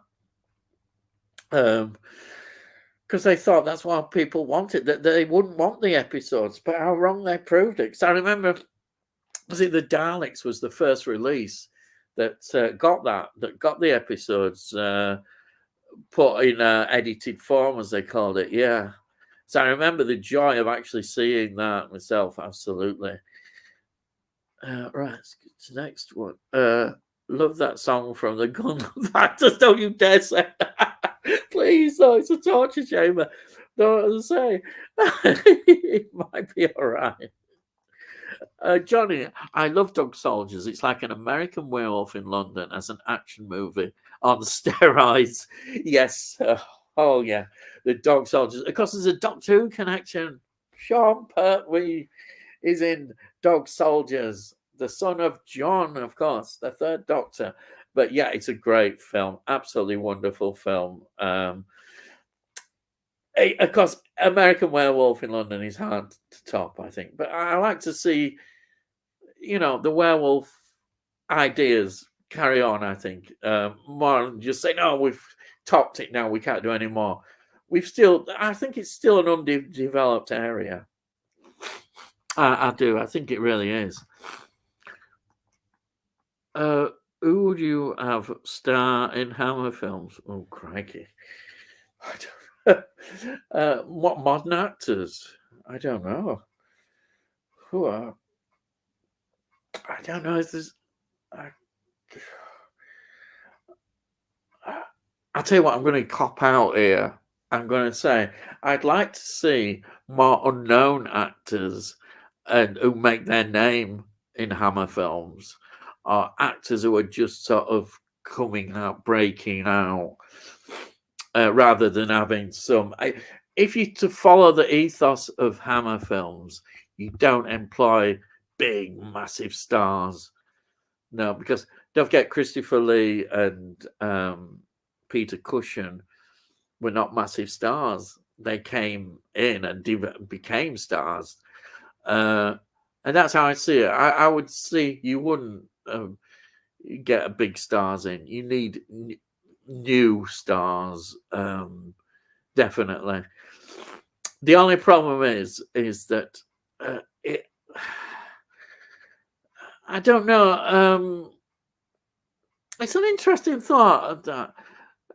No, I think you can get away. A lot of good independent horror films don't have big stars in, so I think we can. Yeah, that's how Hammer should go, and then develop. Once you find a good actor who's good in the roles, then you can develop them. It's almost like in the old studio format and using it with the Hammer under the Hammer umbrella and doing it like that with actors. Yeah. Pity Hammer only made one well. That's true. I mean, it's brilliant with Oliver Reed in it. It's funny because Oliver Reed doesn't appear for about 40 minutes into the film. Yeah. But it's a great film. Absolutely wonderful. And they should have done more. They really should. I'd love to have seen more. They could have done a lot, I think. Yeah, definitely. Totally agree with you there. Ian, do you like Wurzel Gummidge? And have you seen Wurzel Gummidge Down Under with John Pertwee? I haven't actually. I do vaguely remember Wurzel Gummidge and enjoying it. I mean, I suppose who could not enjoy Wurzel Gummidge? It was just a classic. But I have not seen the Down Under ones. No, I've not seen them. I don't know. Probably I was growing up and when they were transmitted, I don't know how your tastes change. I mean, I always stuck with Doctor Who. Obviously, it's a Tom Baker era and carried on. But John Pertwee, I remember, as Wurzel Gummidge, and he did like a panel show as well, something like Who Done It. It was like a sort of game kind of show he did as well. I remember that. I did like him. I thought he was great. He was perfect for the part. Perfect as Wurzel Gummidge. Tony Hawk, I would like to take a look at those movies. Thanks. Yeah. David, Ian, have you seen The Wicker Tree? I think it was Christopher Lee's last movie. I haven't actually seen that. Is that some sort of follow-up to The Wicker Man by any chance? I don't know. I honestly don't know.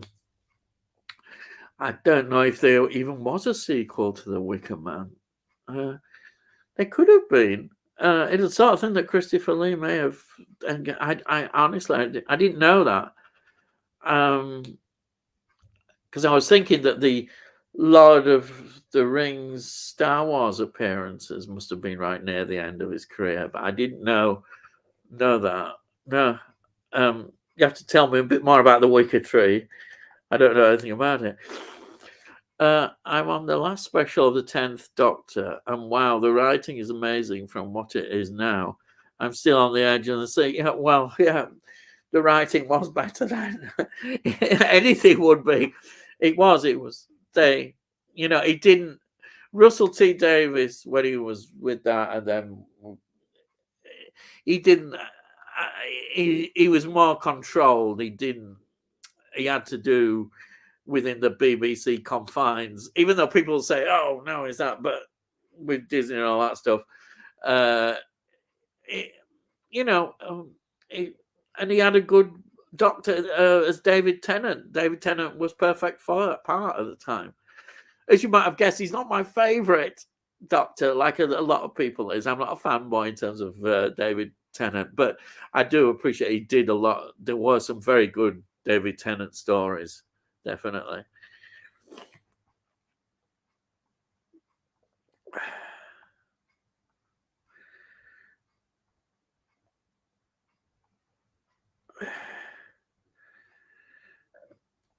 Right, I found it.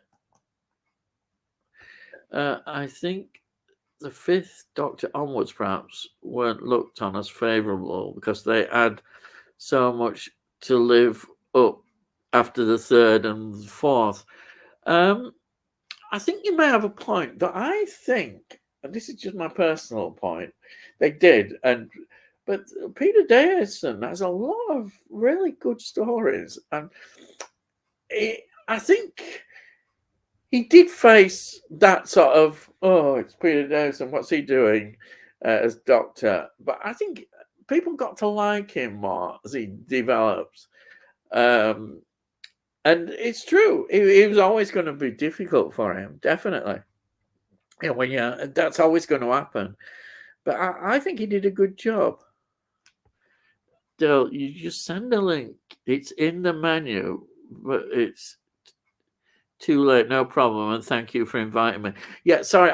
What we'll do is I'll have to try and get this better organized and arranged to get you to come on another time. Oh yeah, I can see it. Yeah. Yeah. Anyhow, okay. Yeah, that's okay. What time is it now? Yeah, it's getting on. Yeah. We'll have to. I did send you a message. It's my fault. I'm sorry. But yeah. I'll try and work something out how all this works out. I'm still not very good, but I'm trying. Ian, you sound as good with technology as me. I think it's marvelous if I manage switching on the laptop. Yeah, it's true. It's all trial and error, and a lot of it's error, but I get there, hopefully. But I'm learning. Tony, it can be bewildering. I'm sure I can come on at some point in the future. Yeah. Okay. Yeah. We'll get you on, definitely. And I've got to try and organize myself better. Definitely got to organize myself better. I know you're supposed to do publicity. I don't know how to do that. I have no idea how it all works out. But anyhow, but I thought maybe initially anyhow, I don't know, but I'll work it all out.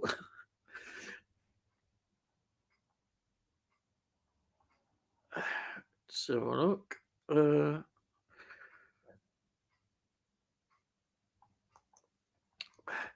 Ian, what's your favourite Doctor Who intro music? Mine is William Arnold intro, and I love Peter Davison music. Oh, crikey. My favourite intro, crikey. I'm going to be... I don't think it maybe is the best, but it's my favourite because I see Patrick Troughton. So when I see Patrick Troughton coming on, I think, wow, this is it. This is Doctor Who. It's the best. It's a wonderful Patrick Troughton. You see him, and so I have to say that that is definite. But they had a lot of good intros, really, as they developed, and with the color into the color episodes, it just there were so many, and they're all iconic in many ways, just wonderful. But my answer has to be Patrick Troughton, because I absolutely love Patrick Troughton. Right. Next one is Physical Media Life. I remember watching the advert for DVD as a kid and thought instantly, wow, that's what I did. I just fell in love. I just saw it straight away. And that it changed my life in terms of watching things. I thought, wow, the quality, what amazing. I've got to have DVD. Doesn't matter whatever, I've got to have it. And VHF, I was getting fed up with VHS already. So when it was like a savior was DVD, absolute savior. Maybe that's why I haven't got fully into the revival of VHS. I wouldn't go back and start collecting again. I have to admit, the room as well, all that room it takes up. My relationship wasn't very good with it. Yeah. Del Boy. And what's your favourite song you listen to on repeat? Well, I've got a lot of favourite songs. Do you watch that? Because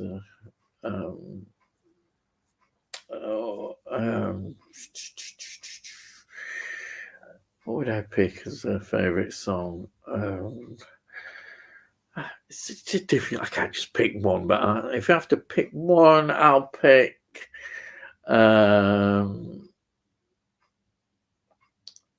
Horse with No Name, America.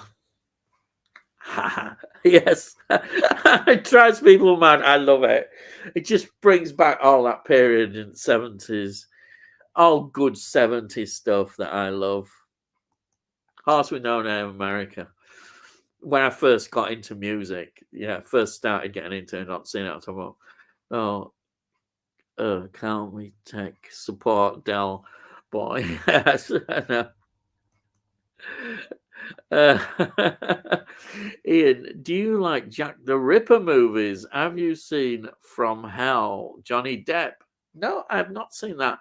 I haven't seen many Jack the Ripper movies. The best one I can think of would be Time After Time. That's the best. It's a wonderful film. Time After Time. What a great film that is. With Malcolm McDowell, of course, in that. And just wonderful film. It really is. So that's my favourite. I've not seen From Hell with Johnny Depp. No, I'm sorry, I've not seen that one.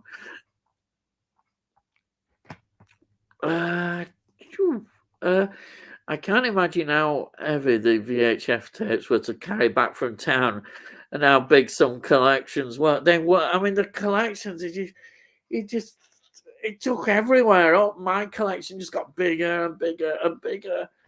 And wife was going, "What's all this? I don't know. I can't hide it anymore." she was going mad. She went mad with me. That's a good reason why don't get married. Don't have a wife. Because then you can put things everywhere. Yeah, that's it. So, yeah, that is it. Do you like Rambling Up? Oh, yeah. Who doesn't? What a great series that was. That we watched all the time on the TV. Absolutely wonderful series. It's just pure. When you say it, I just think of it and think fantastic, great era. All that watching, Department S and Jason King. Wow, Jason King. Oh my God, Jason King. What can you say about him? And of course, Danger Man. You know about the history, of course, with Danger Man and Into the Prisoner and all that. Fantastic. Oh yeah, Tony Man in a Suitcase. Yeah, all those were things that we watched. Randall and Hopkirk was good, Dennis. He was very good.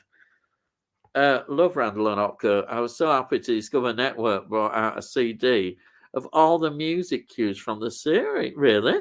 It had over 100 music cues, which surprised me. But wow, it goes well with my Blu-rays. I bet it does. Yeah. Wow. That is amazing. Oh, love Randall and Hopkirk. Have most of the ITC series network released Danger Man and Gideon's Way. Crikey, did Gideon's Way. Oh, wow. Network did release some stuff, didn't they? Yeah. Yeah, the werewolf film with the Howling was a great, especially transformation werewolves. Yeah, the Howling is a great film. Absolutely wonderful. The Howling is. I know people are going to laugh at the next statement I make because nobody seems to like it. The Howling 2. Everybody pretends it didn't exist. But it's so bad. It's really quite good. That repeat of the music and the song. It's got Christopher Lee in it, and what's the name of the actress? She appears in all these. She just shows her boobs basically and goes around, and you can't help but think, "Wow, yes, it's a terrible film, but enjoyable for many reasons." Yes, but The Howling, top class. I absolutely love The Howling. Yeah, great film, definitely.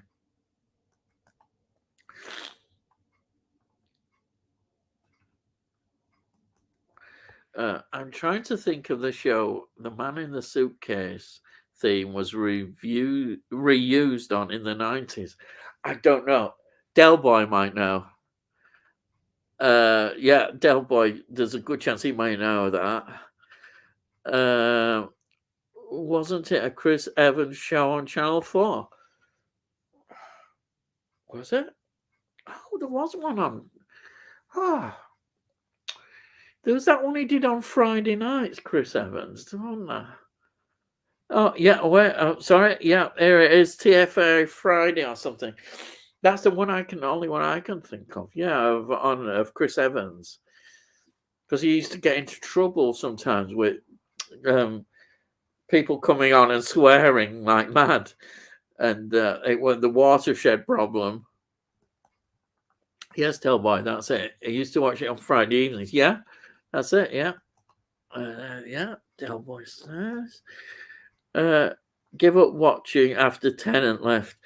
Yeah, that is a story. I didn't, but I can understand a lot of people did. They really loved David Tennant. I'm not quite as much in that category, but yeah, there are some things that he did I really liked. But I can understand that. Yeah. I enjoy those historical based Davison stories. Yeah. I'm a big fan of the English Civil War period, and there is an English Civil War story in that, isn't there? And there was there's the Fire of London. Is it the Visitation one? That one's a very good story, isn't it? I know not everybody liked it, and there's the bloke who was in On the Buses. Is it Michael Robbins? That was his name? He was in that one. He appeared in Doctor Who from On the Buses. Yes. Wow, that's amazing. The Fifth Doctor was difficult, not for the actor, but the shows around it. It was up against Buck Rogers, was it? Oh, and A-Team when it moved to Monday nights. Oh, yes, it was against many soaps, just decided the time. Yes, if I'd have been living at home in Leeds, I wouldn't have got a look in because my mum was a big Coronation Street fan, so I wouldn't have been able to see it. But fortunately, I wasn't. I was away. I'd come to university, so yes, and we still watch it at university. It was a standard thing. Always Doctor Who. We always watched it, no matter what. Yeah, it even came before drinking a few pints.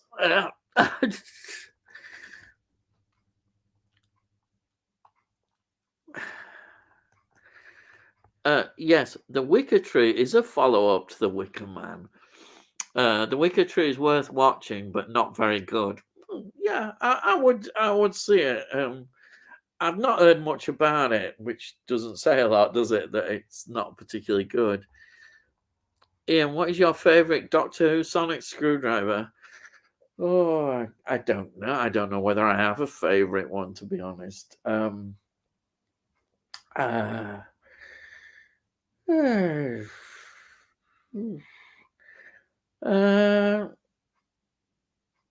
I don't know. Honestly, I'll tell you what. I'll say the third Doctor, John Pertwee's one. Yeah, that's what I'll say. Yeah, I'm not as much as. Oh, good question. As a kid of mine was John Pertwee, with its colour bands.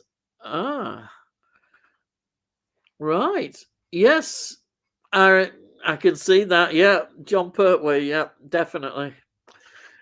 It looked as well like an old tire pressure measurer. Yeah. Yes.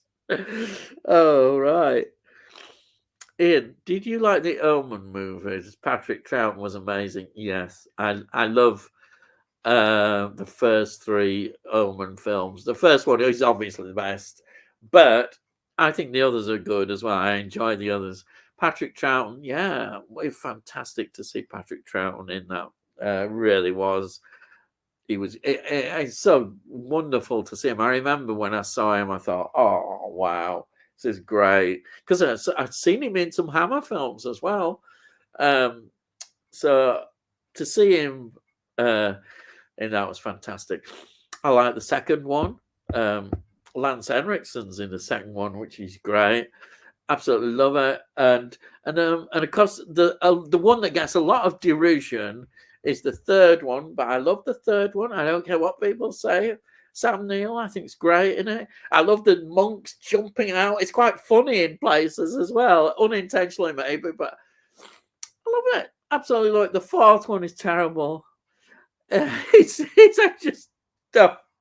It's not even. I once watch and I forget about it. I pretend that was never made. Not everybody would agree with me, but I'm not as keen on it. Just pretend it was never made. The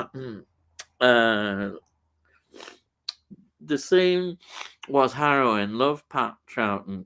Was so sad when he got impaled. I know, but I mean, if you're going to be in a film and be remembered, that scene is remembered. So, from his viewpoint, from him as an actor, it's great. The fact that he was remembered for that, oh, yeah. It's like John Hurt. I mean, being remembered for the scene in Alien, it's there. It's one of those things you just remembered. Tony says, favorite Jack the Ripper movie, the one in which Michael Caine playing the detective, and A Study in Terror with John Neville as Sherlock Holmes. I've not seen it. No, I have seen a Sherlock Holmes. Is it with Christopher Plummer? Which is I enjoyed. Obviously, the Sherlock Holmes with Peter Cushing, but I don't know whether he did a Jack the Ripper one, because it'd be on the TV. It'd be the TV series. I mean, we only had Hounds of Baskerville, didn't we, as Sherlock Holmes? But yeah, that's it. I've not seen those. There's areas I would definitely look in. Ian, are you a fan of modern Star Wars movies and TV series? Okay, Star Wars. It's Disney. Dare I say more? I'll tell you what. If I'm fair, I quite enjoyed that Obi-Wan thing they did. That they did a TV, a Disney Channel one. I quite enjoyed that. But a lot of the other just seems it's repeating the same stories over and over again. I'm going to be controversial here. For me, Star Wars was the 3 movies, and I'd be happy with that. The prequels were okay, but not. I'm a Star Trek man. I love Star Trek, but I do enjoy the first, and the first Star Wars film is the best for me. I know people say Empire Strikes Back, and there's loads of arguments about that. Actually, I'm going to be controversial as well. I think the third one, Return of the Jedi, I enjoy more than the Empire Strikes Back. I know it's sacrilege. I like the Empire Strikes Back. But I really like Star Wars, the first one. But what have they done to Star Wars? They're just milking and milking. I'm not really that interested in it. He says that, and I did get a bootleg copy of that Obi-Wan thing that they did, which I thought was okay. I enjoyed it. It wasn't world-shattering, but I haven't really delved into it. So if you're a Star Wars fan, a lot of people probably would. That's just me. What cartoons did everyone enjoy when they were growing up? Mine was Ninja Turtles. Mine was, I'll show my age, Top Cat. Top Cat. Top Cat was fantastic. And I knew it was based on Phil Silvers as Sergeant Bilko. Top Cat. Scooby-Doo, of course. When Scooby-Doo was how it was in those early days. I like things like Hong Kong Phooey. I don't know if anybody knows Hong Kong Phooey. I loved Hong Kong Phooey. Tom and Jerry. See, I'm traditional as well. Bugs Bunny. I didn't like Popeye. I never liked Popeye. Never got on with Popeye. They were my cartoons, really, in my era. And then it developed from that, I suppose. Yeah, I'll say those. I know I could get into all the Masters of the Universe and all those kinds of things. Turtles, no. Power Rangers and no, they weren't cartoons, were they? Yeah, because I know my son, he watched Power Rangers and all that. But yeah, that's my answer. Top Cat. I will tell you a real cartoon, which is so hard to find when I was a kid. It was Sinbad the Sailor. He was a boy that when he pulled his belt tight, he turned into Sinbad. 1969, I think. Very old. I've not heard of that. That sounds good. I bet for that era as well, I bet it's really good. I bet it's really quite exciting. I can imagine in that era, definitely. Yeah. So I have to go back up to the top here. And then tone it again. I remember enjoying Wacky Races. Oh, yeah, I loved Wacky Races and Penelope Pitstop, Dick Dastardly, and not forgetting the actor. Oh, yes, sure. The Wacky Races. How could I forget that? We used to watch that all the time. Wonderful, the Wacky Races. Oh, brilliant. Yeah, I must get that sometime. I'm sure you can still get that. I must get that. I love On the Buses, but still haven't bought the movies. Tony sent me the movies. Thank you again, Tony. And they were absolutely brilliant. I loved them. My favorite was Holiday on the Buses, but I loved them all. And I remember going to the cinema and enjoying them and laughing. As my dad would say, hey, having a really good laugh. That's what we did. We had a laugh. We really enjoyed them. Great. The Awakening was the Civil War story. It was, yeah, brilliant. Absolutely loved it. Yeah. Yeah, I'd like to see more Civil War stories. I've got a novel, a Patrick Troughton novel, as a Second Doctor, which is in Civil War. Yeah, that was good. This is the one I've went, David. Yes, Sybil Danning. Oh yes, Howling 2. Yeah, I've got it. And Christopher Lee dressed as a punk. Yes, you can't make this up. The people don't like it, get angry and start going and say it's awful. It's fun. It's terrible. Yeah, but it's enjoyable, and it just is. It's you can't argue with it. I don't know why people get mad about it. I love it. Absolutely love it. Yeah, thank you for reminding me. Sybil Danning. Yeah, she is one to watch. Uh, let's see.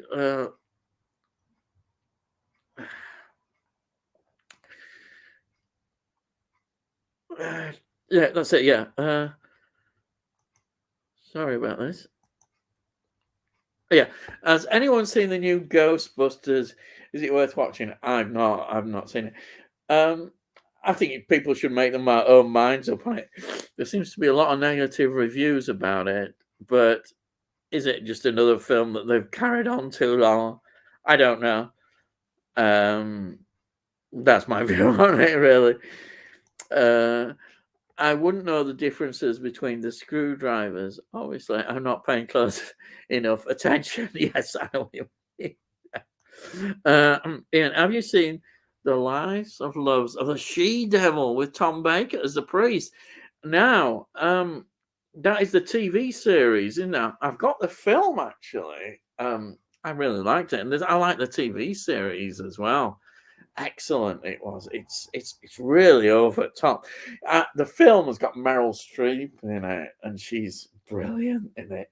She's so awful as the Mary Fisher. That's it, Mary Fisher. Oh, and it's funny. It's brilliant. Absolutely love it. But yeah, you know, I didn't know that Tom Baker was the priest. I'd love to check that out again. Yeah, I remember that series. A wonderful series it was.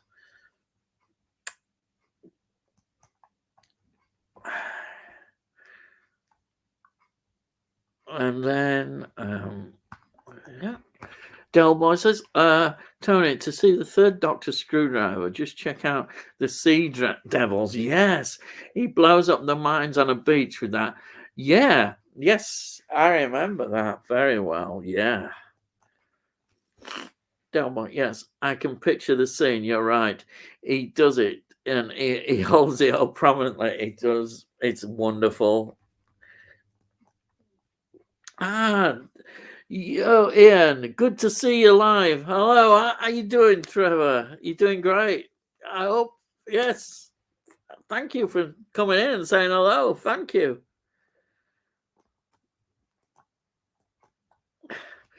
And then, hey, Trevor. And Ian, do you like the Phantasm movies? Okay, I've got to be honest. I don't really like them that much. I've got the first one. I bought it.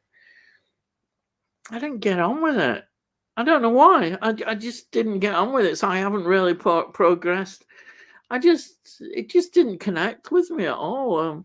I just didn't like it that much. I know it has got a lot of people do like it as well. It's one of those things that I don't know. I just didn't get on with it. So no, sorry about that. No, I just didn't. Murder by Decree, I think the plumber one, Ian. Oh right, that's the one. Yeah, I've got that. I've got a copy of that. I know because Phil sent me a copy of that. Great. I like Christopher Plummer. Really good actor. Absolutely love Christopher Plummer.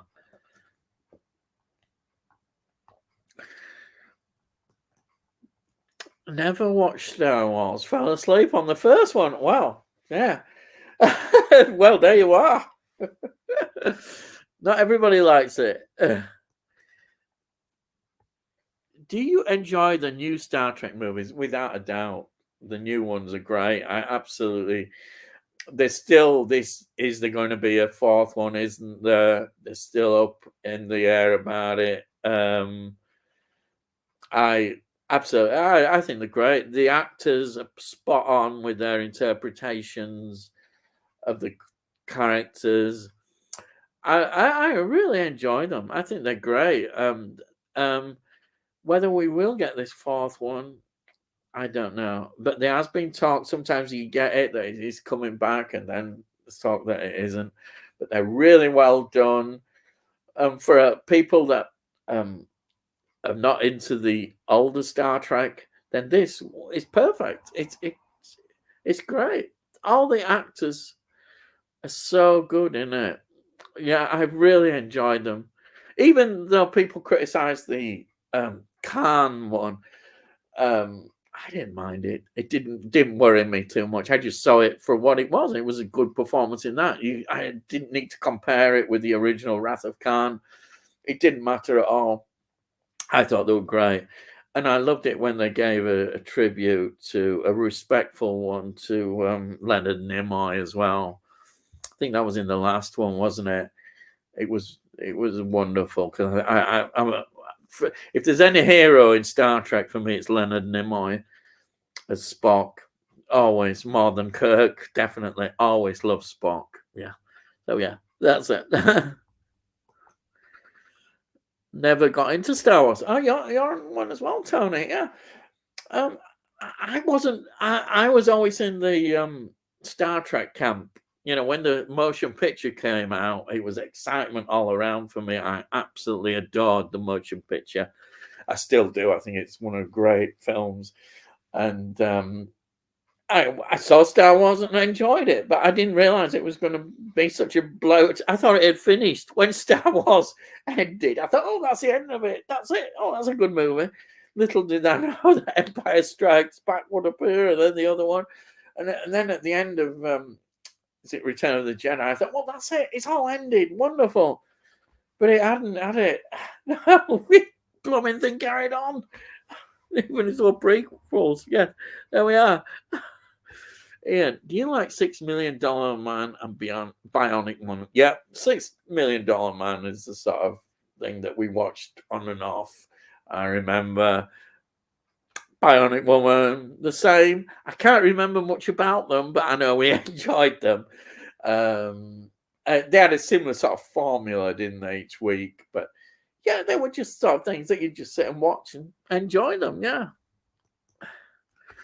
Top Cat was cool. Hey, yes, Top Cat. Yeah, I look Hong Kong. It was cool. All the Flintstones. Yeah, you see, they're all that I was brought up with. Yeah, Flintstones. How could I forget the Flintstones? That was wonderful. But yeah, Hong Kong Phooey was perhaps one that not everybody would know about, but I absolutely loved it. It was so funny and so great. It was.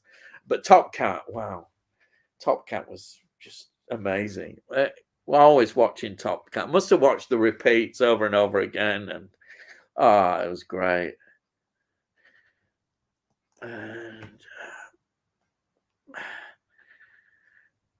And then Tony says, Deputy Dog. Yes, I remember Deputy Dog. All these ones, I forget. The Wacky Races, though, is the one that I've definitely brought it all back. I love the Wacky Races. Ian, do you think Ghostbusters original movie is overrated? Interesting question, that. Yeah, it's interesting because I never put it as, if you're talking about great movies, I like it, but I never put it quite up there on my greatest movies. I can sit and enjoy Ghostbusters, and I'm a big fan of Sigourney Weaver, and she's in it, so I think, oh yeah, I love Sigourney Weaver. But there may be a case for that. That's controversial, but yeah, I think there may be a case that it is a bit overrated. Yeah, I think you've got a point there. You're onto something. I'm sorry you're all bunged up, mate. Yeah, you feel better soon. Yeah. It's okay.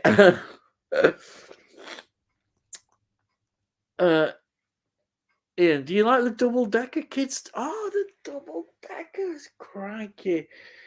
Oh, get on board with the double deckers. I remember that one. We used to watch that at tea time. Yeah, it was one of those tea time. Oh, it was just good fun. Kids show. Yeah, it was. It was just a great kids show. Yeah, I remember that one. Yeah.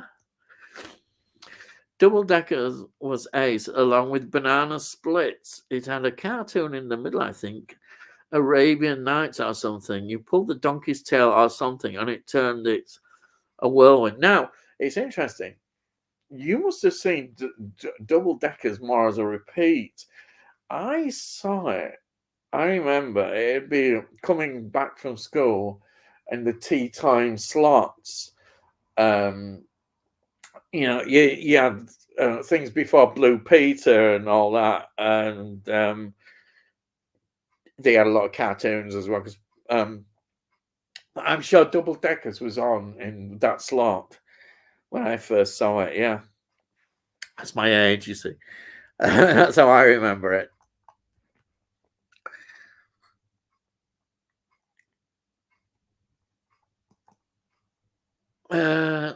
Something like that. Uh-huh. Yeah, Del Boy says that, yeah. Do you like the original The Day the Earth Stood Still? It's a classic. It's a film that I absolutely think is one of the great films. You know what I was talking about when you talk about greatest films? That is one of them for me. It's just my personal taste. If I put that against Ghostbusters, that wins all the way. It is a fantastic film.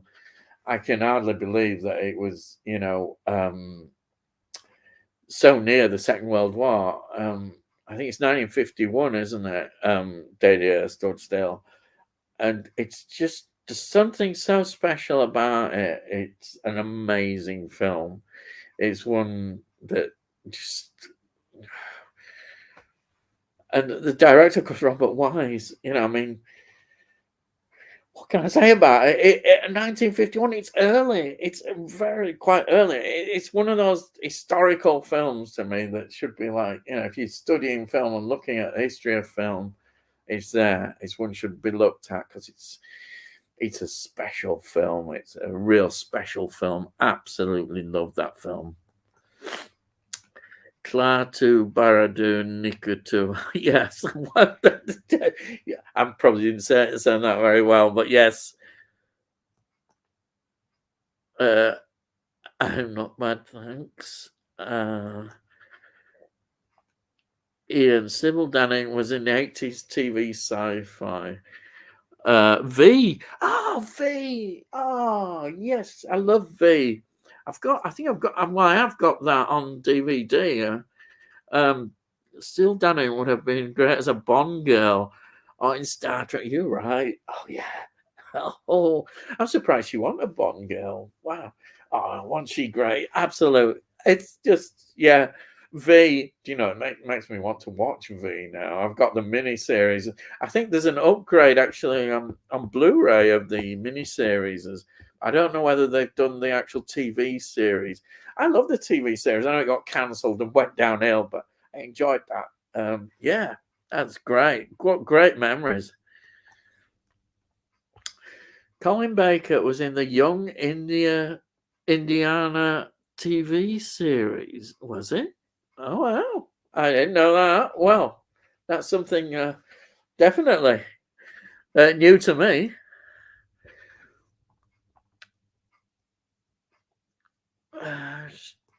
Is this one? I have the Young Indiana Jones series. Very interesting. Drama mixed with historical events. That sounds interesting, yeah. Especially historical events. Yeah. Ian, do you like the Mad Max movies? Why do you ask me these questions? I'm supposed to like, well, I'm not a big fan. I know it's everybody likes Mad Max and thinks they're wonderful. The second Mad Max film is fine. It's okay. The one which with Tina Turner in, she's great, but the film is terrible. I'm not. over keen. I wasn't. I know everybody going about the Tom Hardy remake.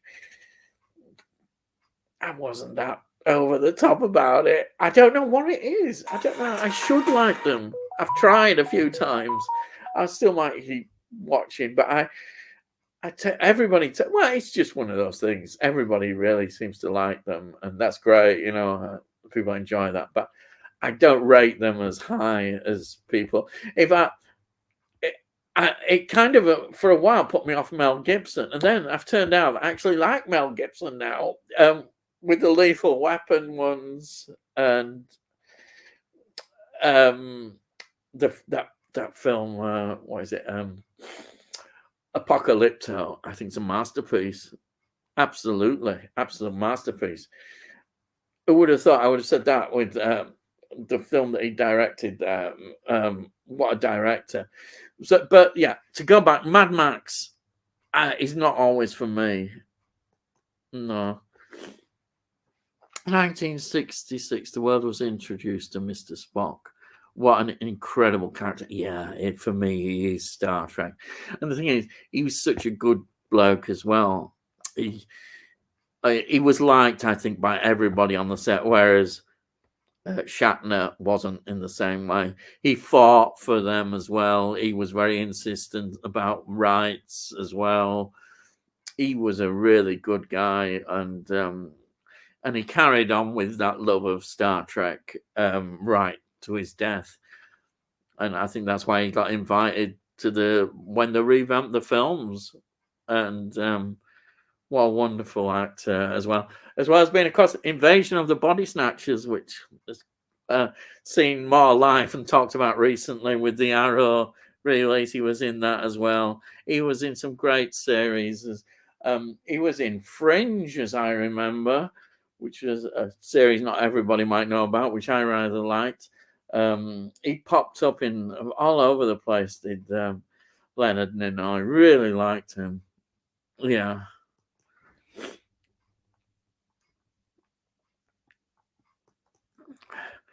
I find it great and nostalgic to see the Star Trek actors in Twilight Zone episode, of course, yeah. Is he appeared in there, yeah? Because Twilight Zone was earlier than the Trek, yes, it was, yeah. Even, when you see Shatner, of course, in the famous episode, with the alien on the airplane, you still kind of like Shatner then. He's still likable as the character, whatever is he playing. Great series. I love Adam West Batman. It was a bit of fun before they made it from dark for what is now. Yeah, I don't need any convincing. I'm a massive. It was what I was brought up with, the original Batman. Absolutely love it. Though I don't mind the darker ones. I don't mind the darker Batman, but I always have a lot of fondness. It's my childhood, and at school, and everybody, Doctor Who, Batman, Thunderbirds, all these kind of things were all part of growing up in the 60s. Batman was just amazing. It was. We absolutely adored it. So, yeah, that's where I stand. Yeah. There's a Blu-ray on Leonard Nimoy Spock, a documentary, but it's hard to get, possibly an import. Oh, right. Yeah, there may well, but I don't know anything about that. Yeah, I saw Double Deckers during the summer holidays in the mid-70s, in that 7-week holiday period. Ah, yes. They used to do that for the holidays, yeah. They put a lot of programs on for the school holidays. Remember watching Banana Splits? Think it was Saturday mornings. It was Saturday mornings. I remember that. Yeah, definitely. But Tiz was that was Saturday mornings as well, wasn't it? Yeah. Does anybody love Dad's Army? Does it deserve a Blu-ray release? We love Dad's Army. Well, I do. I love it, but the Blu-ray release, that's always an interesting question. Is there the finances to do it with the BBC? Some I've been getting Blu-ray releases, yeah, but I don't know about that. it's also got missing episodes in the first season, isn't it, of Dad's Army? My dad absolutely loved Dad's Army, and well, my granddad did. We used to just sit and watch it, going right back to black and white era. I remember, absolutely loved it. Yeah, well, it still stands the test of time. It's still funny. I've got some of the best of Dad's Army ones. The day the Earth stood still, an invasion of the body snatchers have been pretty scary in the 1950s. Yeah, of course. I forgot to mention, I really love the original. It's Don Siegel, isn't it? Invasion of the Body Snatchers. Absolutely. Just, I think I've seen that more than the remake. I've seen it so many times. And I think it's a slightly more upbeat ending in the original one as well, because the ending's so dark in the remake, but brilliant. I mean, it is hard to choose between those two. It really is. The remake is one of the best remakes that have been made. And did you like Psycho 3? Yeah, it was enjoyable. I won't rave over it, but I enjoyed it. Yeah, I think it's an interesting film in terms of maybe it's a bit more gorier, and yeah, I think it's okay. Yeah, I still think no matter what, and as much as like Psycho 2 is well loved and respected, the original Psycho is always for me just an amazing film. Absolutely, it's just a classic piece of cinema. Let's have a look. Mel Gibson, as you go, oh, Signs, absolutely. Signs is a classic picture, and I know I'm very much against the grain here, but I like most of M. Night Shyamalan's films. There's maybe about two that I don't think work that well, that I don't really like. But even his ones that get criticised, I do like him. And Signs is a fantastic film. It is so good, isn't it? It's up there with The Village. I like The Village, maybe just slightly more, maybe not. I don't know. Can't decide. Absolutely love it. There's so many great films that I love of that director. And his daughter is going to come out. I think it's I think it's actually fairly soon. I'm not sure. It could be May or June. She's a director, and she's come out with this horror film, which is set in Ireland. Now I think it could be called The Watchers or something like that. I'll check that up. I did look before when I was doing about films that I was looking forward to in the year, and that one was certainly coming up. There was a lot of good vibes around it, and I'm thinking to myself, she's worked a lot with him on his films as an assistant director, and she's gone full blown into directing. So I'm looking forward to that film. I think it could well be called The Watchers, something like that. I'll have to check that out. But that is coming, and it's something I'm really excited. If she's got the talent of her father, it's going to be really good. And there's been a lot of positive vibes about it. Yeah. Ian, who's your favorite Doctor Who assistant and your least favorite? Mm-hmm. Right. Favorite assistant. I suppose I have to say it because it has to be Sarah Jane. I mean, she was so good, wasn't she, Sarah Jane? Such a nice actress as well as a person. I have to say her, really. I like Jo a lot. I like Leela. I've been watching Leela quite a lot, and I've really enjoyed her. And I like Jamie.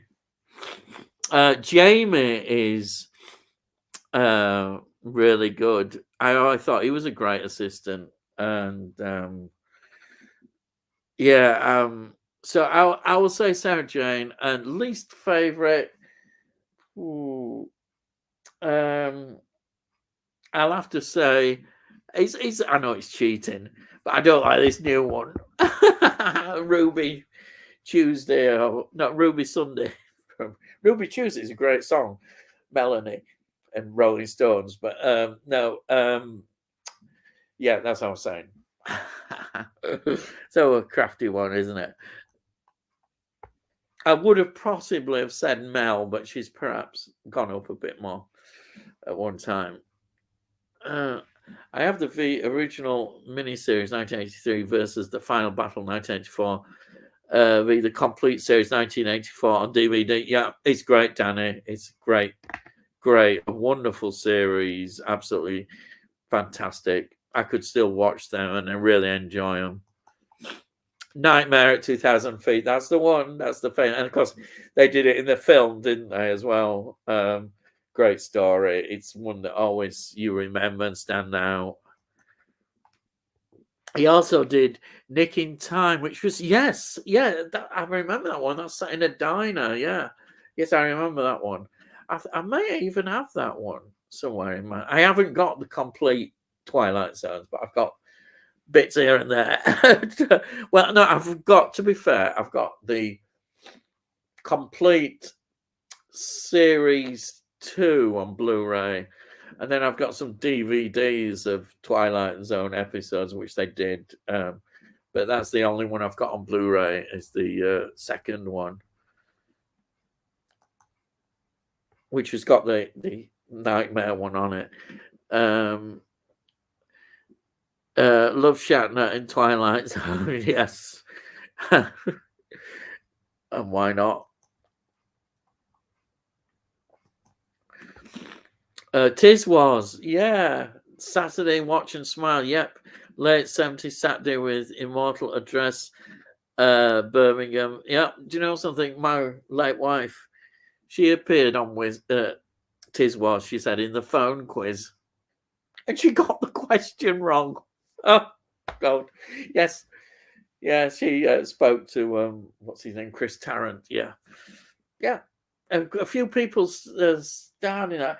It wasn't Lenny Henry as well on that at some time. I don't know. A few people. I remember. Yeah. There is a Blu-ray of the 1971 film version of Dan's Army. Oh, the film's quite good. I quite enjoyed the film. Oh, right. I didn't know that. Yeah, that would be good. David, were you a fan of Ain't Half Hot Mum and Hello Hello? I think I was more of a fan of Ain't Half Hot Mum. I used to just sit and watch that and enjoy it. It was silly. It was good. The performances, the acting, it was good. Hello Hello, I didn't see as much. I did see some of that, and that was quite silly. I think, and quite enjoyable. That's how, yeah, it was. They were good. They were of their time. Enjoyable, definitely.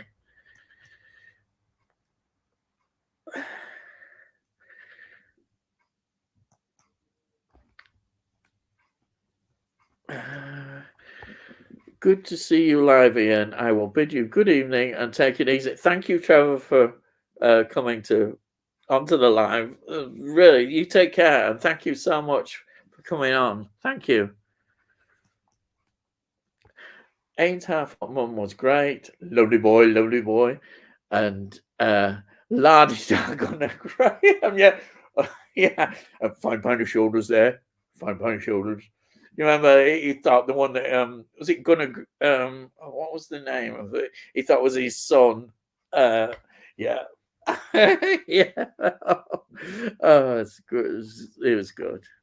Fave assistant is a tie for me. Sarah Jane and Jamie. Well, there you are. I totally agree. Yeah, Jamie might get forgotten, but I think Jamie is great. Ian, in Hitchcock's Iron Curtain, should they have used another actress instead of Julie Andrews? Yeah.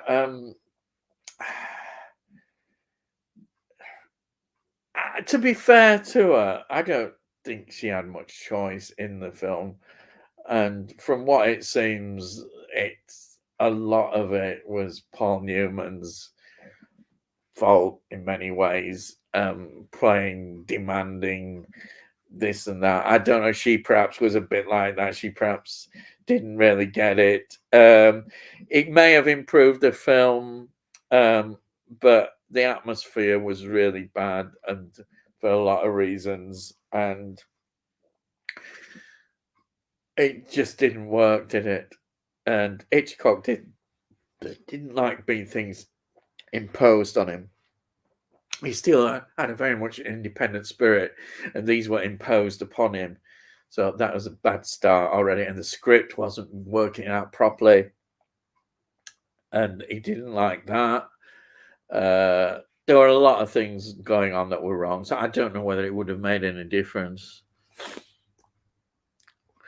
In Hitchcock's, I think with Tom Curtin, they should have used it. Yeah, sorry, I've jumped that one again. Yeah, Tom Curtin.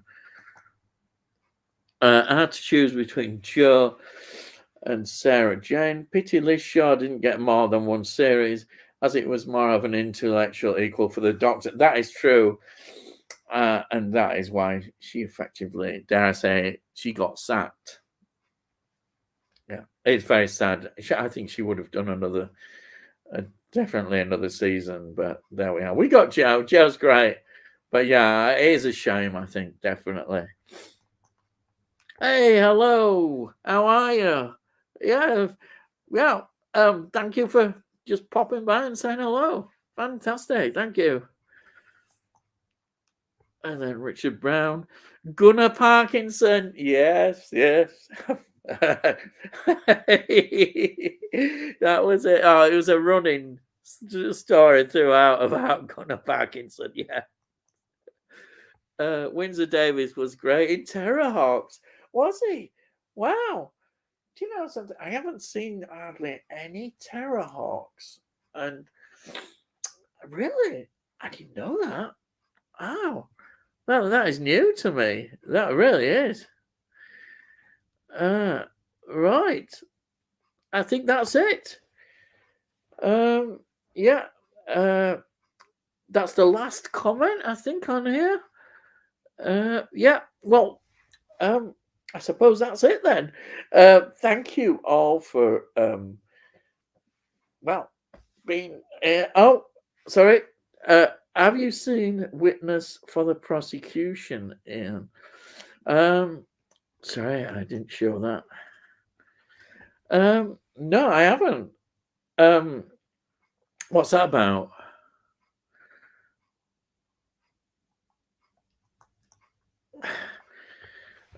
Bought Terrorhawks by mistake twice. So I must have a catalogue better. Must catalogue better. I know what you mean. Alicia, I should be theoretically as being a librarian in the past. I should be, but I'm not. I'm not very good at. Well, my collection is Blu-rays are all in alphabetical order, and the CDs. But as for putting down any writing about them, cataloguing them, I haven't done that. No, I know I should do. It's terrible, isn't it?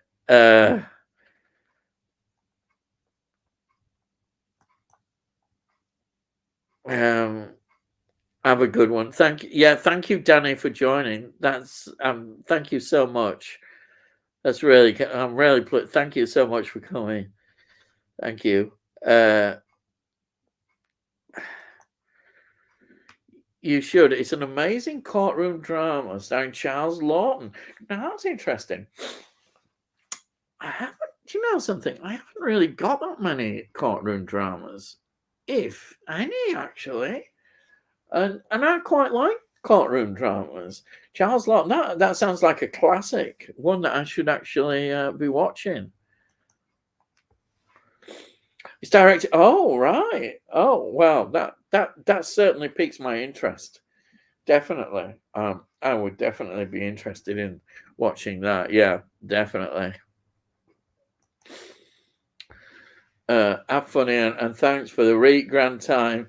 Yeah, thanks, Del Boy. And I say I'll have to arrange to get you on here. Yeah, definitely. I'd love to have you on. Thank you.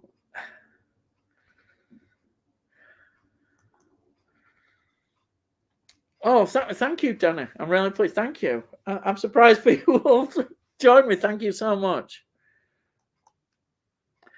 I'm off to watch Crown Court. Yeah, oh, wow. I remember Crown Court. Did that network, I think, release some, didn't they? Episodes of Crown Court. Yeah, I remember Crown Court very well. Absolutely. And that's it. So I think that's the end of the comments. Thank you so much, everybody, for joining me. And yeah, I'll have to try this a bit more often. I've enjoyed doing it. Tony, I'm just thinking of Crown Court. Oh, sorry, let me just do this. I was just thinking of Crown Court. Used to watch it on lunch times. That's it. Yeah, it was. It was funny. Was it for about half an hour each day? And it was really intriguing, wasn't it? You just sort of sat there absorbed in it. Absolutely wonderful. Yes. Yeah. Yeah. Let's say on network. No. Yeah. I bet they're worth a bob or two. I bet they're quite rare ones. I bet. Yeah. Okay. Thank you, Tony. Oh, some more. Generally, it was in 3 parts, was it? 3 parts per story. Absolutely. You know, they ought to bring something like that back or develop it into a modern. Wouldn't that be good? It's a good idea. A trial over a week. Yeah. It's on Freeview at the moment, isn't it? Oh, perhaps I should check that out. I should really check it out. Right. Anyhow, I better go now then. Thank you again. Thank you, everybody who's contributed. And take care. Yeah, good night, Ian. Thank you, Tony. Thank you, Tony, so much. It means a lot. You coming in as well. Thank you. Talking Pictures TV. Oh, right. That's on the Freeview. Thanks, Delboy. Yeah, but brilliant. Absolutely. Absolutely wonderful. I must check that out. Yeah, I loved it. Anyhow, I've got to go. So I have to say, I want to go to the toilet. So, okay, take care. Thank you, everybody. I'll get in contact. Good night. Thank you. Oh, thank you so much.